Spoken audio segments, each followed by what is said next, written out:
आपको पता है सबसे पहले अल्लाह का शुक्र अदा करना है कि जिसने हमें तौफीक दी कि हम आपस में कोई नॉलेज चाहे दुनियावी है उसको शेयर कर सकते। तो सारी जिंदगी जो है दो चीज़ों पे छुपी हुई है। बड़ों ने यही कहा बेटा मिल जाए तो शुक्र कर, ना मिले तो सब्र। बस ये दो चीज़ें इंसान अगर पकड़ ले सारी जिंदगी बड़ी सुकून से गुजर जाएगी। फिर अच्छा भी होगा, बुरा वक्त भी आएगा, लेकिन चीज़ें जो है वो चलती रहेगी। जिंदगी रवा था, मैं आपको पता है लोग आ रहे हैं जा रहे हैं, लोग आ रहे हैं जा रहे हैं, इसी तरह ही है। क्या स्टे नहीं कर रहा? चलो उठने को जरा इसको स्टे कर दे। अच्छा, आज जो दो चीजें हैं उसमें कुछ तो अपडेट्स हैं रिसेंटली जो आए हैं, वो मैं आपसे शेयर कर दूं। आपको पता होगा कि जो डीम्ड इनकम है उस पर मैंने लास्ट सेशन में आपको एक एग्जांपल दी थी।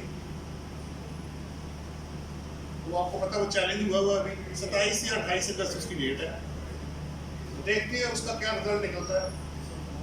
ये हमारा काम नहीं है कि हम कोर्ट्स के फैसलों पे दखल अंदाजी करें। They know better than us कि उन्होंने क्या करना है और क्या नहीं करना। जब फैसला आएगा, पंजाबी जी कहते हैं चांद छोड़ेगा तो सारे देखेंगे। जब आएगा कुछ तो सबको पता लग जाएगा। Let the time to decide कि क्या होगा। नंबर 1 तो 7E तो भाई अभी चैलेंज हुआ है। अभी रिटर्न्स अगर किसी को लगता है, आपके किसी भी क्लाइंट को अगर डीम्ड इनकम पे टैक्स लग रहा है, उसको पेंडिंग कर दें। डिसीजन जो भी आएगा ड्राफ्ट बना के सेव कर ले आप। नंबर 2 99A दी आपको पता है वो रिटेलर्स पे जो बिजली के बिलों में लगाया गया है, उसको अनाउंसमेंट तो यही हुई है कि हम इसको विड्रॉ कर रहे हैं रेट्रोस्पेक्टिव इफेक्ट, यानी 1 जुलाई 2022 से जो है जो उन्होंने अभी तकरीर की हद तक है, ये मैं बता दूंगा। अभी उसकी लीगल बैकिंग नहीं आई, वो ऑर्डिनेंस के थ्रू होगा। वो क्या करेंगे, इसको विड्रॉ कैसे करेंगे, अभी तक तो वो इंटैक्ट है आज तक की डेट। फिर उन्होंने कहा कि जी इसको हम 1 अक्टूबर में दोबारा से आपको बताएंगे कि इन पे नए रेट्स क्या होंगे। इसका मतलब ये हुआ अब आइदर या तो वो पुरानी चीज को एक्सेप्ट कर लेंगे या कोई नई चीज उसके जगह पे लेकर आएंगे। और जिनके पैसे जमा हो गए हैं ऑब्वियसली, अब मैं यही सोच रहा था कि अगर किसी बंदे को ये लग गया टैक्स का, फर्ज करें सेल टैक्स लग गया 3000 है 6000 है जो भी लगा है उसको, लेकिन उसको वो नहीं लग रहा, एप्लीकेबल नहीं है, तो वो क्या करेगा? दो ऑप्शन है ना उसके पास, या तो वो मुझे नेक्स्ट बिल में उसका क्रेडिट दे दे, और अगर वो ऐसे नहीं करते तो आप अपनी रिटर्न में इनकम टैक्स के तौर पे उसकी एडजस्टमेंट क्लेम कर लीजिएगा। और अगर वो पैसे वापस कर दें तो और भी ये भी हो सकता है कि चूंकि बिजली इस्तेमाल करनी है अपने नेक्स्ट, तो एडजस्टमेंट ले लें, मच बेटर ऑप्शन है। बाकी देखते क्या हो, दो बातें तो ये हो। सो एक आपका 7E डीम्ड इनकम पे, दूसरा आपका 99 है जिसपे असल में एक चीज मैं आपसे ना जरूर शेयर करना चाहूंगा। ये जिन लोगों को नहीं लगना था वो तो सही कह रहे हैं, लेकिन इस सारे प्रोसेस के अंदर जिनको बेनिफिट था वो भी आपने विड्रॉ करवा लिया। तो भाई देना क्या था, 3000 रुपये पर मंथ था या 6000 रुपये पर मंथ है, तो साल का दिया कितना आपने। अब आप फिर अपनी नॉर्मल रिटर्न फाइल करेंगे 23 में, फिर प्रॉफिट एंड लॉस बेस पे जाएंगे, फिर 122, फिर 177, 284, वो सारी चीजें अपनी जगह पे इंटैक्ट हो जाए। तो जिनको गलत लगा उनके लिए तो फायदामंद है, लेकिन जिनको फायदा पहुंचना था वो भी बीच में से निकल जाएंगे। देखिए सेल टैक्स में भी गया और इनकम टैक्स में भी गया। तो छोटे जो Tier 2 के अंदर आते हैं उनके तो रिलीफ था बेसिकली ये। चले। सो पहला मैंने आपको दिया था डिविडेंड इनकम वाला, उसका अपडेट आपके पास आ गया। दूसरा आपका 99 है, जो रिटेलर और अदर जो स्पेसिफाइड सर्विसेज सेक्टर है जो वो करेंगे, उसकी बात हुई। सीबीटी में आपको पहले शेयर कर गया था, capital value tax one time, last time मैंने आपको उसकी एग्जांपल भी दी थी। और चौथा आपका आ गया सुपर टैक्स, जिसपे उन्होंने आज ये 10 तारीख में अनाउंसमेंट दी है कि जिन स्पेसिफाइड सेक्टर्स को 10% लगेगा वो वन टाइम होगा। लेकिन वन टाइम तो होगा, लेकिन अगर आपका प्रॉफिट सेक्शन 4C में 150 मिलियन से ज्यादा होगा तो 1%, 2, 3 और 4% वो अपनी जगह पे इंटैक्ट है। ये तो 4 बातें हो गई जो आपकी बिल्कुल नई थी। इसमें आप जरा जो प्रैक्टिकल एग्जांपल है ना, वो चौथे का जो लिंक है उसको क्लिक करो। ये भी प्रैक्टिकल एग्जांपल है जो लास्ट टाइम में रह गई थी, खुद ही बनाई हुई है। आपको पता है चूंकि मेरे एजुकेशन से काफी पुराना लगाव है, 25 साल हो गए तकरीबन पढ़ाते हुए, तो क्वेश्चन तो हमारे पास ऑलरेडी अवेलेबल होते हैं। उसी को पकड़ के मैंने चेंज करके आपके लिए क्वेश्चन बना दी विद सॉल्यूशन के। वेल्थ स्टेटमेंट एक तो हो गया ना जी, वेल्थ स्टेटमेंट है क्या, कब फाइल करनी है, किसने करनी है, कैसे करनी है, वो सारी बातें हम कर चुके हैं। अब ये है कि प्रैक्टिकली आप देखें कि इसकी जो फिगर वर्क है वो कैसे ऑपरेट होता है, ताकि आप अपनी क्लाइंट की वेल्थ स्टेटमेंट, वेल्थ रिकंसिलिएशन बना के अपने पास रखें, और साथ अगर कंपटीशन ऑफ इनकम टैक्स है तो वो भी आप साथ बनाएं, फिर उसको फीड करें। सो आप देख सकते हैं पहला जी आपके सामने है ये इससे पहले कि मैं आगे चलूं, मैं आपको पहले ही बता चुका हूं कि जो वेल्थ स्टेटमेंट है, it is a list of personal assets and personal liabilities. These are not the business assets and business liabilities, क्योंकि बिजनेस एसेट्स और बिजनेस लायबिलिटीज बैलेंस शीट के अंदर होते हैं, वो यहाँ नहीं होते, वो अलग होते हैं। अब इसमें जितनी चीजें आपको नजर आएंगी, प्लॉट है, कैपिटल है फर्म में, ज्वेलरी है, शेयर है, कैश है, बैंक है, पर्सनल लोन है, ये सारे एक भी ट्रांजैक्शन इसमें बिजनेस की नहीं है, सारी की सारी पर्सनल है। और आप अगर नोट करें तो वेल्थ स्टेटमेंट भी सिर्फ रेजिडेंट इंडिविजुअली फाइल करता है, एओपी और कंपनी को ये रिक्वायर्ड नहीं है। अब ये ओपनिंग बैलेंसेस है जी, जो 30 से 2021 पे एक बंदे के पास पर्सनल वेल्थ थी 10 मिलियन।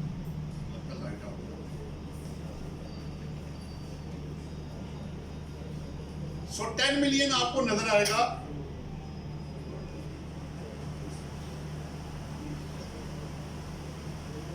कि लास्ट ईयर एक बंदे के पास 10 मिलियन टोटल वेल्थ थी। अभी आ जाते जी स्क्रीन आपके साथ। अब नीचे फिर मैंने क्या किया, कुछ ट्रांजैक्शन प्रेज्यूम कर ली, टोटल 11 मिलियन था, 1 मिलियन लोन था, माइनस हुआ तो 10 मिलियन आपको नजर आ रहा। सो मेरे पास, यानी इस बंदे के पास, मिस्टर आसिफ जिसका नाम रखा हुआ है, लास्ट ईयर उसके पास नेट वेल्थ थी टोटल 1 करोड़ में, 10 मिलियन रुपीस था। अब ड्यूरिंग द ईयर क्या हुआ, सबसे पहले रिक्वायरमेंट क्या थी, इसकी wealth reconciliation statement and wealth statement आप बनाए 2022 की। अब ट्रांजैक्शंस पहला जी, अच्छा मैं आपको ये क्यों करा रहा हूं, इसकी 2-3 मेन रीजन है जो मैंने आपसे शेयर किया। इसमें कोई भी ट्रांजैक्शन एक्चुअल कॉस्ट के अलावा नहीं, हर चीज एक्चुअल कॉस्ट पे। आप देख लें, ज्वेलरी जब ली थी, अगर उसमें कोई एडिशन नहीं हुई, वो एज इट इज आ रही है। अच्छा, अब पॉइंट्स क्या जी, एडजस्टमेंट क्या क्या। पहला, अब हम 1 बाय 1 करके चलेंगे, पहले एडजस्टमेंट देख लेते हैं। अगर किसी पे कोई एडजस्टमेंट नहीं है तो आप उसको डायरेक्ट वेल्थ स्टेटमेंट के अंदर एज इट इज ही आगे कैरी फॉरवर्ड कर दें, और अगर चेंज आएगी तो उस चेंज को आपने अकाउंट फॉर करना है अकॉर्डिंगली। कैसे? डबल एंट्री पास कर। यही वो कॉन्सेप्ट है जो क्लियर होगा कि why this is related to double entry concept. So पहला मेरे पास आ रहा है प्लॉट एट DHA लाहौर, नहीं सॉरी हाँ जी 35 लाख रुपए का। प्राइस देख के तो लगता वो पुराना ही है, इतना सस्ता तो मिलता नहीं प्लॉट। वो पुराना खरीदा होगा किसी बंदे ने, अभी तो नहीं भाई इतने में प्लॉट, इतने में तो फाइल नहीं मिलेगी, आप मुश्किल हो जाएगा। हाँ जी पैसा काफी ज्यादा चाहिए।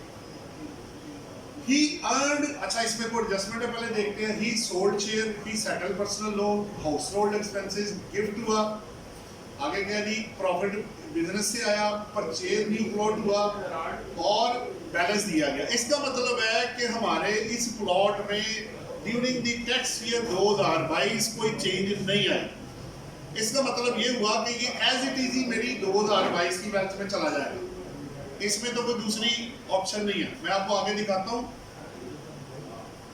ये वेल्थ है जी आपकी 22 की। वो पहला आइटम आप देखें प्लॉट है DHA एज इट इज ही कॉपी हो गया, जो 21 में था वही 22 में है। अब वैल्यू ऊपर चली गई या कम हो गई मार्केट में, मेरा उसके साथ कोई लेना देना नहीं है, क्योंकि पहला प्रिंसिपल क्या है, wealth statement is always prepared on actual cost basis. उसका आपकी फेयर मार्केट वैल्यू के साथ कोई लेना देना नहीं होगा। चल पहला हो गया जी। दूसरा आपके सामने है कैपिटल ABC एंड को 25 लाख रुपए, यानी एक फर्म है जिसमें मेरा कैपिटल 25 लाख आ रहा है 30 से 2021 में, लास्ट ईयर जो मैं अपनी वेल्थ स्टेटमेंट में रिपोर्ट कर चुका हूं, और वो अपनी बैलेंस शीट में मेरा इतना कैपिटल रिपोर्ट कर चुके हैं। जो मैंने उनसे लेना है वही उन्होंने मुझको देना है, उनका पेएबल और मेरा रिसीवेबल। कैपिटल में जी नीचे प्रॉफिट आया हुआ है, ABC एंड को से पार्टनरशिप में 4.5 लाख रुपए प्रॉफिट आया। His drawings from the firm during the year 2,75,000 है जी।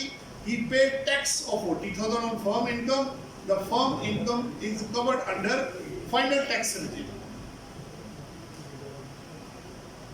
प्रॉफिट आया जी 4.5 लाख रुपए। He has earned profit, यानी इसका शेयर जो आया है वो 4.5 लाख रुपए।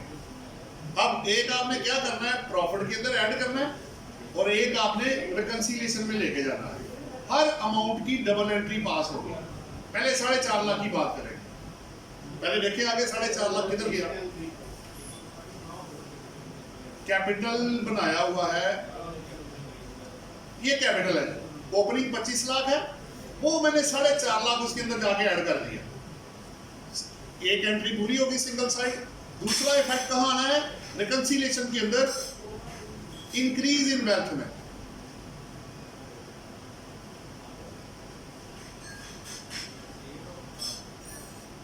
ये कैश है, ये रिकंसिलिएशन में देखें वो प्रॉफिट ऑन ABC एंड को 4.5 लाख रुपए इनफ्लो में पड़ा हुआ। डबल एंट्री पूरी होगी थी 4.5 लाख की। एक मैंने क्या किया, कैपिटल में ऐड कर दिया, और एक मैंने रिकंसिलिएशन में 4.5 लाख डाल दिया। डबल एंट्री आपके सामने मैंने पूरी कर दी।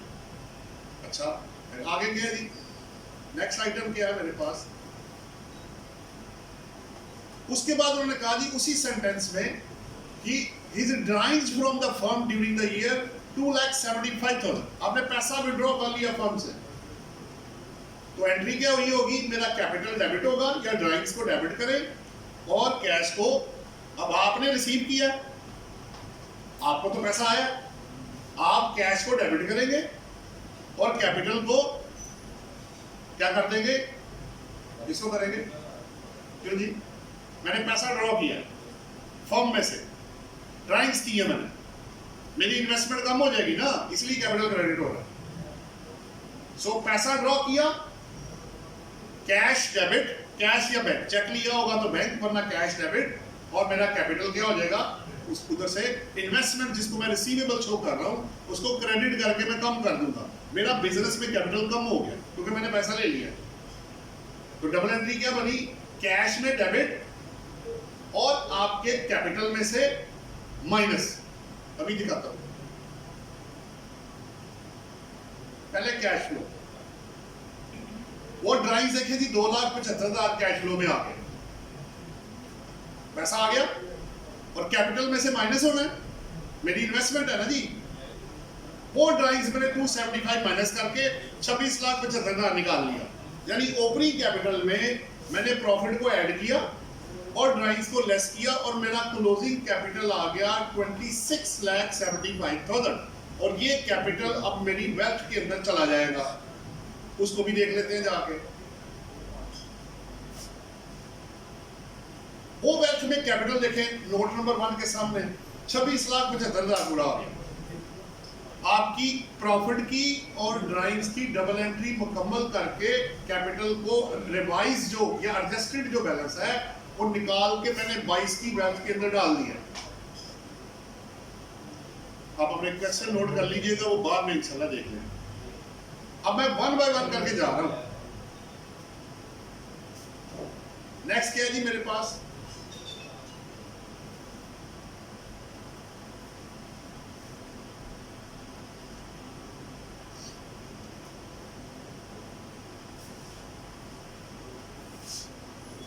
कैश एंड कैश इक्विवेलेंट था, ये हो गया।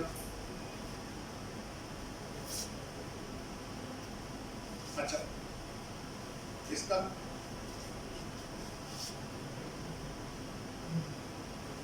क्वेश्चन देखो भी किधर है,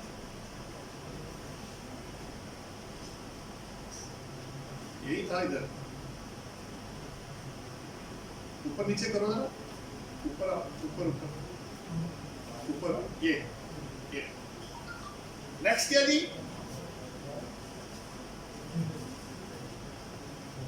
ऊपर से आ रहे हैं ज्वेलरी जी।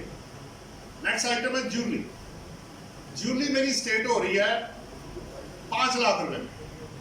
अब क्या मेरी ज्वेलरी में कोई एडजस्टमेंट हुई ड्यूरिंग द ईयर? आपने कोई खरीदी या बेची हो, कोई चेंज नहीं आएगी ज्वेलरी में, देयर इज नो चेंज। इसका मतलब ये हुआ कि ज्वेलरी एज इट इज ही 5 लाख रुपए की मेरी क्लोजिंग वेल्थ के अंदर चली जाएगी। जो 21 में बैलेंस था वही 22 में जाएगा। वो 5 लाख देखिए, आपको चौथा जो आइटम है 5 लाख रुपए में स्टेट हो रहा है। ना प्लॉट में कोई चेंज आई, ना ज्वेलरी में कोई चेंज आई, वो एज इट इज ही आगे चला गया, कोई चेंज नहीं है। फिर क्या है, कैश। कैश एंड बैंक के ओपनिंग बैलेंस, अच्छा थोड़ी शेयर में स्किप कर, शेयर है जी प्राइवेट लिमिटेड कंपनी के 10 लाख रुपए। शेयर्स में देखिए जी कोई एडजस्टमेंट है। सेकंड क्या है, he sold shares of ₹2 lakh for a consideration of 3,50,000।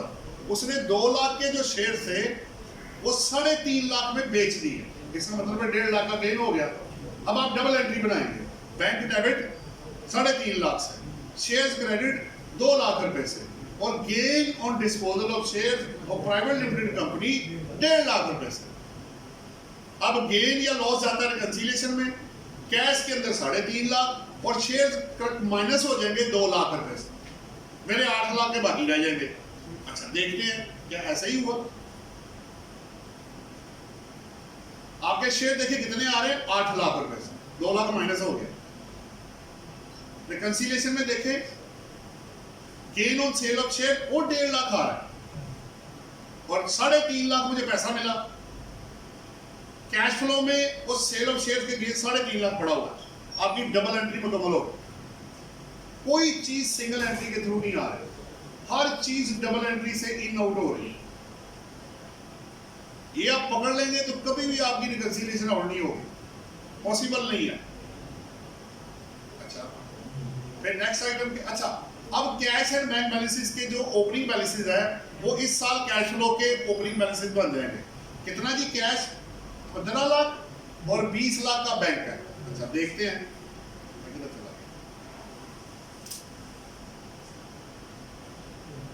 वो कैश फ्लो में ऊपर देखें 35 लाख टोटल है, 15 लाख कैश है और 20 लाख का बैंक है। 35 लाख आपका ओपनिंग आ गया, क्योंकि इसका जिसमें चेंज आती है उसका क्लोजिंग फिर बैलेंस निकाला जाता है।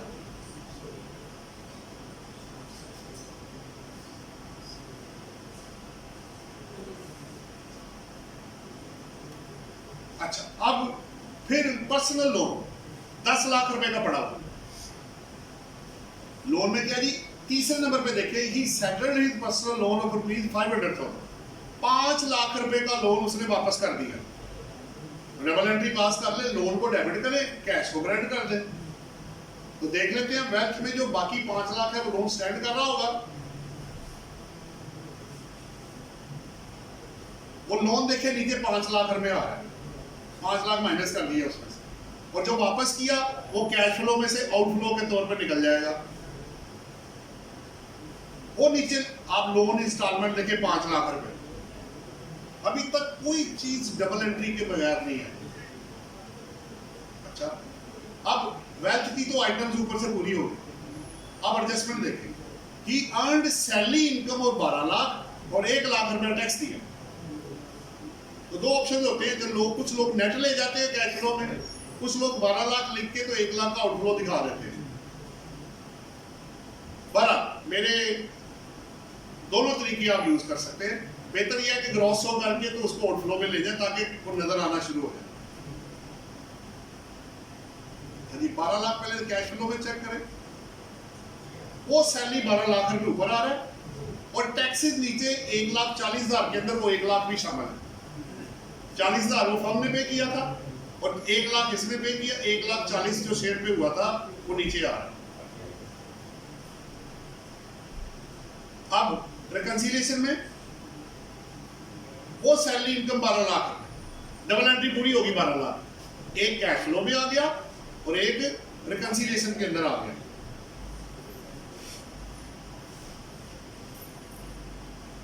नेक्स्ट क्या है, शेयर तो हो गए थे, लोन भी हो गया था। हाउस होल्ड एक्सपेंसेस 8.5 लाख रुपए के house hold expenses total area ना, कोई रेंट, यूटिलिटी, बच्चों की फीसें, फूड, क्लोथिंग, ट्रैवलिंग, सब कुछ इसके अंदर चला गया। Personal expensive debit, cash account credit, कितने से? 8.5 लाख रुपए से, एक रिकंसिलिएशन में और एक कैश फ्लो में। तो भी देखते हैं कैश फ्लो में क्या हुआ। वो आपका हाउस होल्ड एक्सपेंसेस 8.5 लाख रुपए पड़ा हुआ है, पहला आइटम लेस के नीचे। दूसरा क्या है, रिकंसिलिएशन।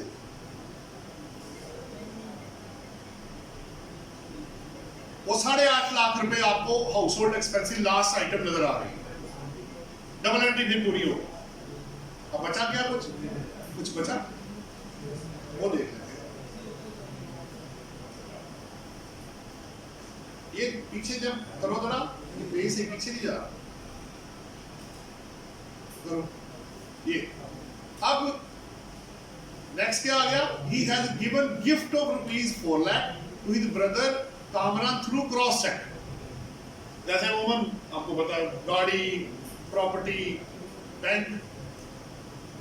बेहतर यह है कि आप गिफ्ट क्रॉस चेक में दें, और अगर इन काइंड है तो वो भी आप कर सकते हैं। कैश में गिफ्ट जो है ना, आल्दो इस पे जजमेंट्स हैं, अगर फैमिली टू फैमिली आपस में आप कर रहे हैं, लेकिन एक दफा फिर एक लड़ाई शुरू हो जाएगी, डिस्प्यूट हो जाएगा। बेहतर यह है कि आप लोगों की वायलेशन ना करें। आपने अगर किसी, देखिए पैसे तो देने ही है जनाब, तो लीगल चैनल यूज करो ना यार। क्यों वो इफ एंड बट लगवा रहे हो? क्यों उसको मौका दे रहे हो कि वो आपको कहेगी इनकम बना के टैक्स लगाए, फिर अपील में जाएंगे? वो 6 महीने साल धक्के खाने से बेहतर है पहले ही काम ठीक कर ले। तो क्रॉस चेक में दे यार। कितना दिया जी?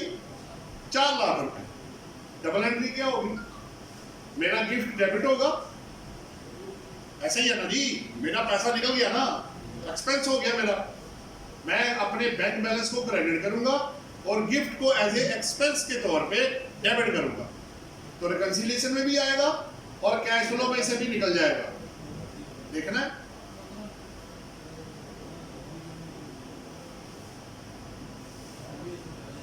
रिकंसिलिएशन, वो gift to brother 4 lakh outflow में पड़ा हुआ है, पहला आइटम लेस के नीचे। और कैश फ्लो में वो गिफ्ट नीचे आ रहा है तीसरे नंबर पे, लेस से नीचे 4 लाख। डबल एंट्री फिर पूरी हो। अच्छा, अब क्या बचा? प्रॉफिट वाला पहले हो गया था। He purchased new plot, second last item है। at EME Society for total consideration of 2 million payable in 20 installments. During the year he paid rupees 700,000 in installments. आपने इंस्टॉलमेंट में पेमेंट करनी है. अब इसमें दो तरह की एग्जम्पशन हो सकती है. पहला कि मैंने आपके नाम फाइल कर दी है, आपने किस्तों में पैसे देने. दूसरा क्या, मैं कह रहा हूं भाई जब तक फाइनल पेमेंट नहीं करोगे ना ये तुम्हारी नहीं बनेगी चीज. अगर तो मुझे टाइटल नहीं मिला तो मेरी एडवांस पेमेंट आप बुक कर देंगे. Advance against purchase of plot तो 7 लाख बुक कर दे. नहीं, अगर आपको टाइटल मिल चुका है और आपके नाम पे फाइल आ गई हुई है और आप रजिस्ट्री भी करवा चुके हैं तो फिर आप क्या करेंगे कि आप पहले डेबिट करेंगे 20 लाख रुपए से, प्लॉट को डेबिट करके पेबल को क्रेडिट करेंगे और पेबल को डेबिट करके 7 लाख रुपए से आउटफ्लो आप 7 लाख का डाल देंगे. तो आपको ये चेक करना है कि आपको टाइटल मिला या नहीं मिला. दो तरह की प्रैक्टिस चल रही मार्केट में, ये भी बताता चलो. अगर टाइटल आ गया तो एसेट बुक कर लें और लायबिलिटी बुक करके 7 लाख वापस कर लें, बाकी 13 लाख रह जाएगा. नहीं, टाइटल नहीं मिला, नहीं भाई अभी इंस्टॉलमेंट है. ये मैं सुनी सुनाई बात नहीं कर रहा हूँ, मेरे क्लाइंट इसी तरह नहीं कर रहे. कुछ लोगों को टाइटल मिल जाता है फौरन ही और कुछ लोगों को नहीं मिलता. वो कहते हैं भाई अभी तो बैलेटिंग होगी, तुम्हें बताया जाएगा प्लॉट कौन सा होगा, फिर बाकी की बिल्कुल पेमेंट्स करो, बाकी की करते जाओ. और जब तक तुम मुझे फाइनल पेमेंट नहीं रिलीज कर देते ये प्लॉट तुम्हारा नहीं बनेगा और ना तुम बेच सकते हो और ना ट्रांसफर कर सकते हो. प्लॉट की बात हो रही. हाँ, फाइल आप बेचना चाहें वो एक अलग इशू, वो आपको पता है मार्केट में जिस तरह हो, उसमें मैं बाद में बात करूंगा. अब इन आइदर केस कोई एक होगा या दूसरा होगा, कोई एक तो होगा आपका. हो सकता है दोनों ही हो जाए. एक सोसाइटी ने टाइटल दे दिया, एक ने नहीं दिया, तो आपको दोनों चीजों को देखना पड़ेगा. हमने क्या किया जी, वो 7 लाख रुपया एडवांस फॉर, हमारी assumption ये है कि टाइटल आपको नहीं मिला, किस्तें पहले पूरी दे फिर टाइटल ले लेना. तो मैं एडवांस ही बुक कर सकता था. मैंने advance for plot at EME society book कर दिया 7 लाख से और उतने का आउटफ्लो मुझे कैश फ्लो में दिखाना है. वो प्लॉट इंस्टॉलमेंट 7 लाख रुपए मैंने नीचे बुक कर दी. अब और क्या पड़ा हुआ मेरे पास पेंडिंग. अब उन्होंने एंड पे बताया कि 30 जून पे जो बैंक बैलेंस है वो 475,000 है, वो मुझे पता है. तो टोटल में से इसको माइनस करूंगा, जो बैलेंस बचेगा बाकी कैश इन हैंड होगा, वो देख लेते. वो देखिए टोटल बैलेंस है 22 लाख 27 लाख 35 लाख, उसमें से 475 माइनस किया बैंक और बाकी कैश इन हैंड में डाल के इसको क्लोज कर दिया. इसका मतलब है कि मेरी वेल्थ के अंदर ये दोनों जाने हैं, 475,000 भी और 22 लाख 60,000 भी. उसको देख ले ऊपर क्या रिपोर्ट हुआ वेल्थ में. वो कैश एंड बैंक देखे 22 लाख 60,000 कैश है और बैंक का 4 लाख 75,000 है. अब इसका आप टोटल कर ले तो आपका 10.41 मिलियन 2000 जो 10 मिलियन लास्ट ईयर था अब वो 10.4 मिलियन पे चला गया, नंबर 1. और रिकंसिलिएशन जब सारे आइटम्स एडजस्ट किए तो ये दोनों बराबर आ गए. और अगर ये बराबर ना है तो आपको पता है वेल्थ में वो हाईलाइट कर देता है कि भाई आपकी जो फर्क है ना वो आपस में फर्क आ रहा है, उसको टैली करके दो. और जब तक वो फर्क आप प्रूव नहीं करेंगे आपकी वेल्थ स्टेटमेंट फाइल रिटर्न की फाइल होगी. बेसिकली वेल्थ स्टेटमेंट की फाइलिंग अब अलग नहीं है, वो रिटर्न के अंदर ही है. अब एक्नॉलेजमेंट वेल्थ स्टेटमेंट की आपको अलग से नहीं मिलेगी. जो 114 की रिटर्न की एक्नॉलेजमेंट है वही वेल्थ स्टेटमेंट की एक्नॉलेजमेंट है. लेकिन अगर आप रिवाइज करेंगे तो फिर वो वेल्थ की रिवाइज एक्नॉलेजमेंट आपको निकाल के देगा, वो सेपरेट है. तो ये 2 पॉइंट्स प्लस आपने अगर कोई चीज इंपोर्ट करनी है रिटर्न में, आपको लगता है कि फायदा हो सकता है तो इंपोर्ट कर लें. अगर नहीं करना चाहते तो आप अपनी फिगर्स उसमें डाल सकते हैं और इंपोर्ट करेंगे तो एडिट करके चेंज कर लें, आगे चल पड़े. ये वेल्थ स्टेटमेंट का थ्रू डबल एंट्री जो कॉन्सेप्ट है वो मैंने आपको पास ऑन किया है, ठीक है. अब ये पहली स्टेज थी.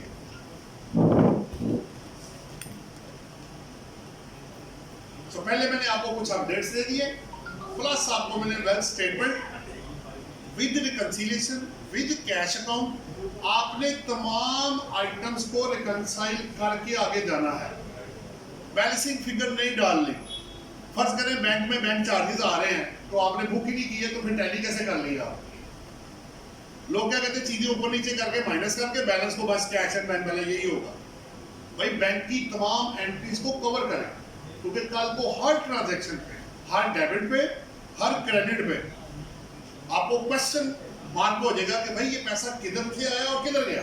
खाली आना पर्पज नहीं है, गया किधर? आपने हो सकता है 2 करोड़ निकाला हो, किधर गया भाई? कैश में पड़ा हुआ है, प्रॉपर्टी ले ली है, गाड़ी ले ली है, इन्वेस्टमेंट की है, वो किधर है? वो शो करे।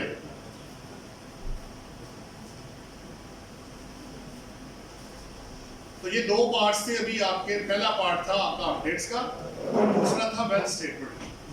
आगे अब मैं जा रहा हूँ नेक्स्ट, जो 2023 में जहां मैंने आपको छोड़ा था वो फाइल, जो कुछ मैंने पॉइंट्स आपको दिए थे, जिसमें आपका 7E आपका जो डीम्ड इनकम पे टैक्स था, प्लस आपको CBT मैंने दिया था, प्लस सुपर टैक्स पे बात हुई थी।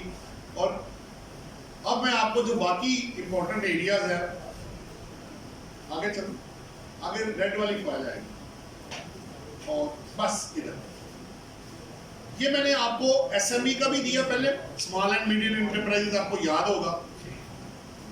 फिर डीम्ड इनकम हुआ, CBT हुआ, कंपनी का रेट ये भी मैंने आपको करा दिया, सैलरी वाला भी आपको करा दिया था।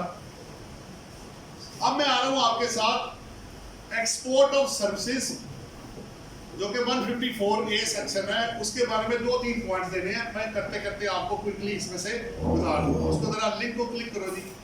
बेसिकली हुआ क्या है, आप अगर पढ़ने बैठ जाएंगे तो आप सबको नींद आ जाएगी, फिर फायदा नहीं होना। तो मैं आपको काम की बात बता देता हूँ, जो आपने पढ़ के देखना है उसमें बात कर लेते हैं। 154A में अमेंडमेंट ये आई है पहली, कि अब जब तक आप पाकिस्तान सॉफ्टवेयर एक्सपोर्ट बोर्ड के साथ रजिस्टर्ड नहीं होंगे, प्लस आप अपनी रिटर्न फाइल करेंगे, विदहोल्डिंग स्टेटमेंट फाइल करेंगे और टैक्स कार्ड के भी वक्त पे जमा करवाना है, ये 4 कंडीशंस आप मेट करेंगे तो आपको IT और IT इनेबल सर्विसेज की एक्सपोर्ट पे 0.25% टैक्स लगेगा, जो काट के आपको मिलेगा और वो हो जाएगा फाइनल डिस्चार्ज। और इसमें टैक्स क्रेडिट का 100C का जो सर्टिफिकेट है जो आप लेते थे वो खत्म हो गया। अब आपको टैक्स क्रेडिट का सर्टिफिकेट 1 जुलाई से अवेलेबल नहीं है। 0.25 दिया, खत्म हो गई बात।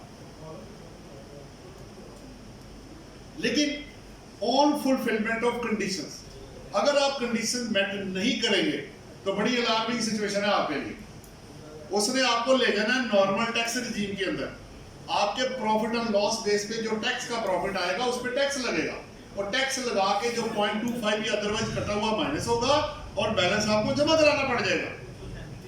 ये मैं आपको बताता चलूं। और ये आपको ऑप्शन भी एक्सरसाइज करनी पड़ेगी कि आप फाइनल टैक्स रिजीम में जाना चाह रहे हैं।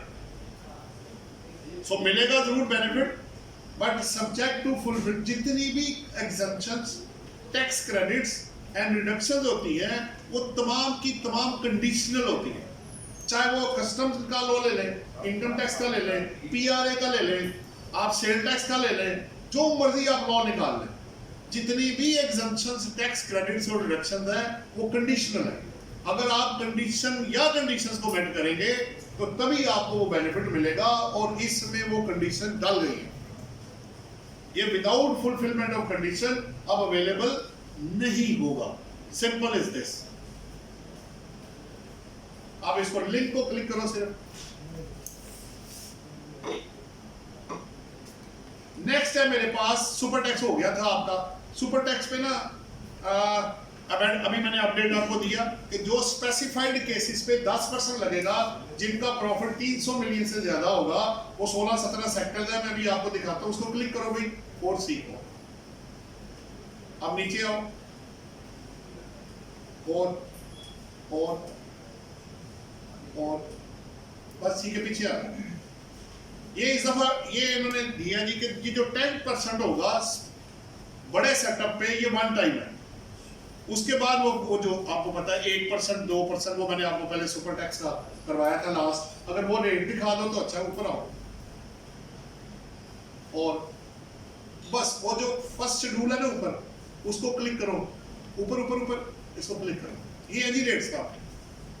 अगर आपका प्रॉफिट 150 मिलियन के अंदर है तो 0% है, 150 से 200 मिलियन है 1% है, फॉरवर्ड 2% करते करते जब आप 300 मिलियन से ऊपर जाएंगे तो आपको 4% रेट है जो एवरी टैक्स पेयर के ऊपर लग गया है। ये जरा ध्यान में रखिएगा, इसमें अब वर्ड वो नहीं है। अच्छा, अब 10% किन के लिए? ये आपके 15 केसेस हैं बड़े सेक्टर, अगर इनका प्रॉफिट 300 मिलियन से ज्यादा हुआ, वो वाला प्रॉफिट जो सेक्शन 4C के अंदर डिफाइंड है, इनको 10% देना पड़ेगा वन टाइम। उसके बाद ऑनवर्ड वापस कहां? फिर आप इधर आ जाएंगे। अगर आप 150 मिलियन से ऊपर गए और 300 के अंदर तो 1 2 3 4% चार्ज होगा। हाँ जी, अब जरा एक मिनट आप पीछे आके ना, पीछे आओ और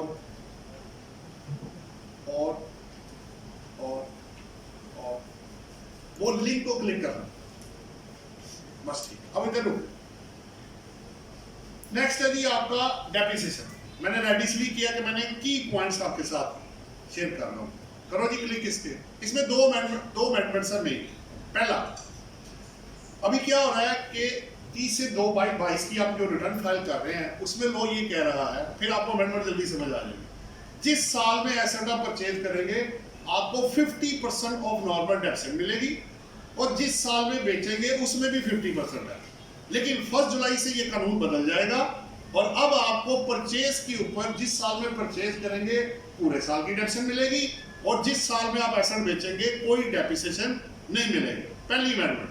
दूसरा, उन्होंने ये कहा है कि जो motor vehicle not applying for hire है, जिसकी वैल्यू पे लिमिट थी 25 लाख रुपए, क्योंकि गाड़ियों की कीमतें बड़ी तेजी से ऊपर चली गई, ये हमारी सजेशन में भी था फाइनेंस बिल के अंदर कि वैल्यू बढ़ाई जाए। तो उन्होंने बिल में 50 लाख था, लेकिन जब वो एक्ट बनाया उसको 7.5 मिलियन कर दिया है। यानी अगर motor vehicle not applying for hire है, आप 75 लाख रुपए तक की गाड़ी जो है खरीद सकते हैं बिजनेस पर्पस के लिए और आपको दिस एक्शन तक डेप्रिसिएशन मिल जाएगा। बट ये प्रिंसिपल जो अप्लाइंग फॉर हायर है उन पे अप्लाई नहीं होता। जैसे डेवो वाले बसें चला रहे हैं, ये उस पे नहीं अप्लाई होगा। ये जो गाड़ी अपनी रेंटे कार पे यूज कर रहे हैं, अप्लाइंग फॉर हायर की passenger transport vehicle applying for hire, जो दूसरों को किराए पे देके चीजें चला रहे हैं। लेकिन अगर आप अपनी जाति की गाड़ी खरीद लेते हैं बिजनेस पर्पज के लिए, मैं प्राडो खरीद लेता हूँ 1 करोड़ रुपए की, आज खरीदता हूँ मैं, मुझे 75 लाख रुपए बिजनेस पर्पज के लिए मिल जाएगा, बाकी 25% आपका कैपिटल एसेट में चला जाएगा। इसके लिंक को क्लिक करोगे। नेक्स्ट क्या आ रहा है? Capital gains. 3-4 चीजें बड़ी इंपॉर्टेंट है। पहले क्या हो रहा था और अब क्या हो रहा है, आसानी हो जाएगी आप। पहले एक बेनिफिट, अभी जो 22 की आप रिटर्न फाइल करेंगे उसमें क्या था और 23 में क्या हो गया। अभी जो रिटर्न आप फाइल करेंगे उसके अंदर पहली बात तो ये है, अगर आप अपनी प्रॉपर्टी बेचते थे तो 4 साल बाद अगर आप बेचेंगे तो 0% टैक्स था। 22 तक ऐसा ही है। 22 के बाद क्या हो गया, उसी प्रॉपर्टी को 3 हेडिंग्स में डिवाइड कर दिया। वो मैं आपको दिखाता हूं। ये 3 heads, open plot number 1, number 2 constructed property और नंबर 3 फ्लैट्स। अब किया क्या उन्होंने, फ्लैट का ड्यूरेशन रख दिया 2 साल, 2 साल बाद 0%, कंस्ट्रक्टेड प्रॉपर्टी का 4 साल बाद 0% और ओपन प्लॉट का 6 साल बाद 0%। और प्लॉट में ड्यूरेशन इसलिए रखा ताकि लोग जरा आराम से सेल परचेज करें और प्रॉफिट कमा के आराम से पतली गली से घर ना निकल जाए। और रेट 15% से शुरू होगा, हर साल कम होता जाएगा। अगर आप देखना चाहें तो दूसरे साल में क्या होगा, 15 7.5 पे चला गया फ्लैट के लिए और तीसरे में देखें 0 हो गया। कंस्ट्रक्टेड प्रॉपर्टी करते करते जब आप 4 साल बाद जाएंगे 0 हो जाएगा। उधर अभी भी 5% लगा हुआ है, वो 6 साल बाद आप देखेंगे तो ओपन प्लॉट 6 साल बाद 0 हो जाएगा। आप अपने क्वेश्चन नोट कर लीजिएगा, बाद में इंशाल्लाह ताला एंटरटेन करेंगे। नंबर 1 तो ये हो गया। एक और चेंज आई, आपको पता है कि अगर आप अपने कैपिटल एसेट बेचते हैं अदर देन सिक्योरिटीज के और अदर देन इमूवेबल प्रॉपर्टी के, तो 1 साल बाद जब आप बेचते थे तो 25% का रिलीफ अवेलेबल था, यानी 75% पे टैक्स लगता था। वो नए 22 में तो वो इंटैक्ट है। जैसे ज्वेलरी मैंने बेची 10 लाख रुपए की, अज्यूम कर लेता हूँ, मैंने 2 लाख की खरीदी थी, 10 लाख में बेच दी, 8 लाख का गेन हो गया, और 1 साल बाद मैंने बेची, तो 25% इसका एग्जाम्प्ट हो जाएगा।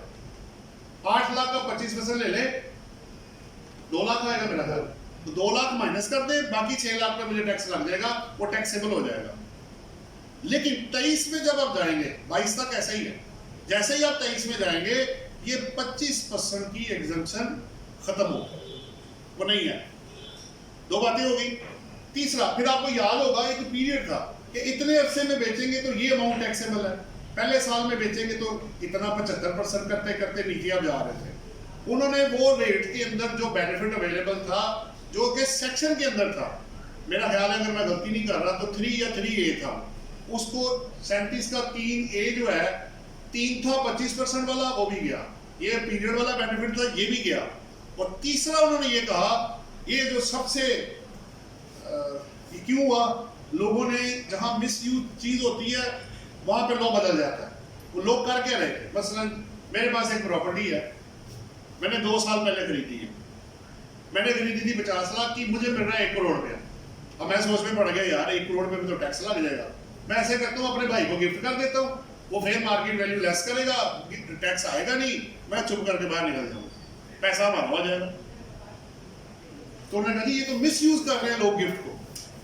तो उन्होंने कहा कि अब 22 तक ऐसा ही है कि फेयर मार्केट वैल्यू लेस होनी है, लेकिन अब अगले साल अब जो ट्रांजेक्शन आप करेंगे, अगर आपको कोई गिफ्ट में एसेट आया और आपने उसको बेचा, जब भी बेचा, तो जो आपके भाई को कॉस्ट पड़ी थी वही आपकी कॉस्ट होगी। अगर उसने खरीदा था फर्ज करें 2 लाख का,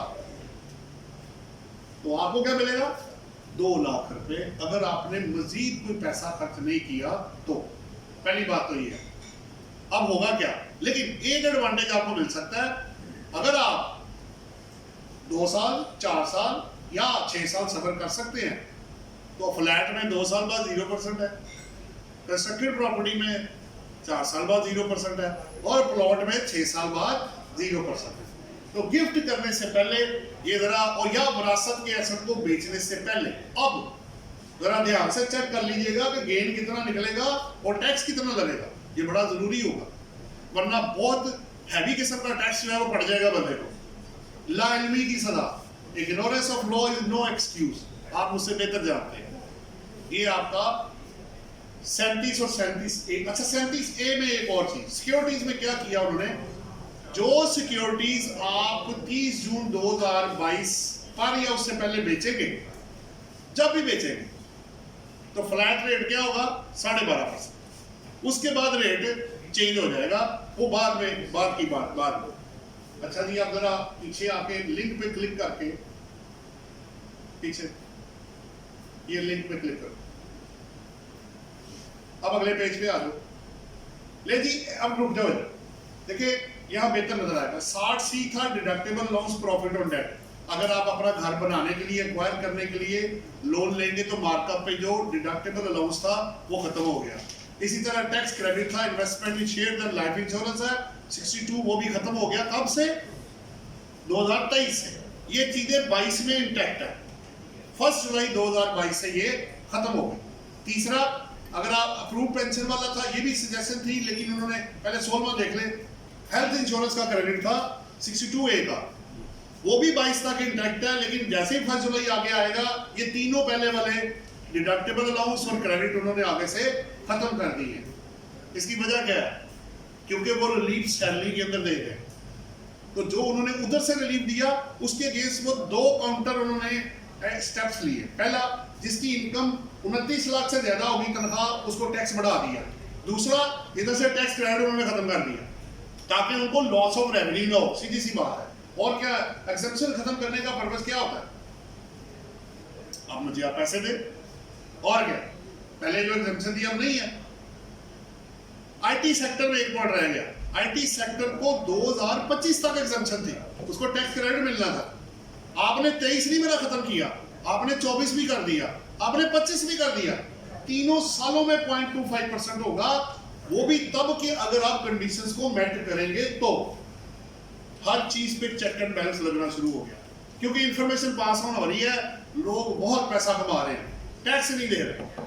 तो जहां जहां अब आपको याद होगा एग्रीकल्चर इनकम पे टैक्स बड़ा लेट लगा, बना बहुत पहले का हुआ कानून। नंबर 1, स्टॉक एक्सचेंज आपका फुली एग्जेम्प्ट था सिक्योरिटीज का, 2010 में जाकर टैक्स लगा, क्यों? पता लगा भाई पैसे कमा रहे हैं। तीसरा, प्रॉपर्टी में उनको पता लगा भाई, वो पंजाबी जी कहते हैं अन्नी पई है जनाब, अरबों रुपए लोग पैसे कमा रहे हैं, टैक्स नहीं दे रहे। पहले ना सेल पे टैक्स था, ना परचेज पे टैक्स था, ना गेन पे टैक्स था। हम तो आपस में मजाक उड़ाते हैं अपने ही कि पहले फड़ना कुछ नहीं तो फिर छड़ना कुछ नहीं, पहले तीनों में टैक्स नहीं था, अब तीनों को ही दबोच लिया उन्होंने कि जहां जहां से लोग पैसा अर्न कर रहे हैं तो कहते हैं यार हमें भी तो ड्यू शेयर दो ना, तुमने 1 करोड़ रुपया कमाया है तो उसमें से 5-10 लाख हमें भी तो पे करो, स्टेट को भी तो बेनिफिट पहुंचाओ ना। इसलिए ये लॉ फ्रीक्वेंटली चेंज होते गए। पहले एग्रीकल्चर इनकम अंदर आई, आपका कैपिटल गेन आपका सिक्योरिटीज वाला अंदर आया, अब प्रॉपर्टीज आपकी अंदर आई हुई है 4-5 साल से। जहां जहां उनको नजर, गाड़ियां आपके सामने है, गाड़ियों वाला, फाइलों वाला, हर जगह पे जहां जहां नजर आता है कि लोग पैसा कमा रहे हैं, उस सेक्टर को वो चेक एंड बैलेंस के अंदर लाना शुरू कर देते हैं। बिल्कुल ठीक है, इस चीज में कोई हर्ज भी नहीं है कि अगर आप इतना पैसा कमा रहे हैं तो थोड़ा बहुत टैक्स वो स्टेट को भी पे करो ना भाई। रेजिडेंट इंडिविजुअल जी बड़ा इंपॉर्टेंट है, 82 इस पे बड़ी बहस हुई थी मुझे, इसलिए इसका जरा क्लिक करो जी। 82 हुआ ये था, ये भी मिसयूज हुआ तो लॉ बदल गया। अब आपको मैं 2 प्रैक्टिकल एग्जांपल देता हूं, ये बदल क्यों गया। पहला पॉइंट क्या हुआ कि अगर आप किसी भी कंट्री के रेजिडेंट नहीं है तो आप पाकिस्तान के लिए रेजिडेंट बन जाएंगे। 183 दिन अपनी जगह पे, अगर आप पाकिस्तान में आप रेजिडेंट हैं, या आप गवर्नमेंट है, फेडरल या प्रोविंशियल गवर्नमेंट एम्प्लॉई या ऑफिसर्स हैं, वेयर एवर पोस्टेड, जैसे यूएस एम्बेसी का यूएस में खुली हुई है, पाकिस्तानी एम्प्लॉई वहां काम कर रहे हैं, वो रेजिडेंट है क्योंकि वो गवर्नमेंट का एम्प्लॉई है। तीसरा उन्होंने ये डाल दिया, अब लोग करते क्या थे, देखें शुरू में मैं आपको कहता हूं हर दौर में फनकार लोग पैदा होते कि वो पंजाबी के अंदर अट्टी सट्टी लगा के पैसा बचाने की कोशिश करते हैं, जैसे जैसे उन्हें पता चलता जाता है उसको रेगुलराइज कर देते हैं। मसलन अब लोग करते क्या थे, वो भी सुन लें, ज्यादा आसान हो जाएगा। लोग क्या करते थे कि यहां से बाहर चले जाते थे, 2-4 मुल्कों में सैर की, वहां से पैसा कमाया और 183 दिन पाकिस्तान से आउट हो जाते थे। हाफ ये नहीं बनता ना जी 365 का आधा कर लेना, वो चंद दिन ऊपर करके पाकिस्तान में 180 दिन 182 दिन या थोड़े दिन रह के बाकी बाहर गुजार लेते थे, तो उनकी फॉरेन सोर्स इनकम एग्जेम्प्ट हो जाती थी, क्योंकि नॉन रेजिडेंट की फॉरेन सोर्स इनकम पाकिस्तान में टैक्सेबल नहीं है, whether tax paid over there और नॉट। एक और भी हुआ प्रैक्टिकल, आपको पता है कि जो आपका आजाद कश्मीर और जो आपका दूसरा क्या नाम है, नहीं, जिनमें लोग क्या कर रहे हैं फटाफट, जो अब तो मर्ज हो गए ना इधर, ठीक है। तो इनकम टैक्स पर्पस के लिए आजाद कश्मीर एक फॉरेन टेरिटरी है वो पाकिस्तान का हिस्सा, बट इनकम टैक्स पर्पस के लिए वो फॉरेन टेरिटरी है। अब हुआ क्या, बंदा बाय एयर जाएगा वहां पे और बाय रोड वापस आ जाएगा।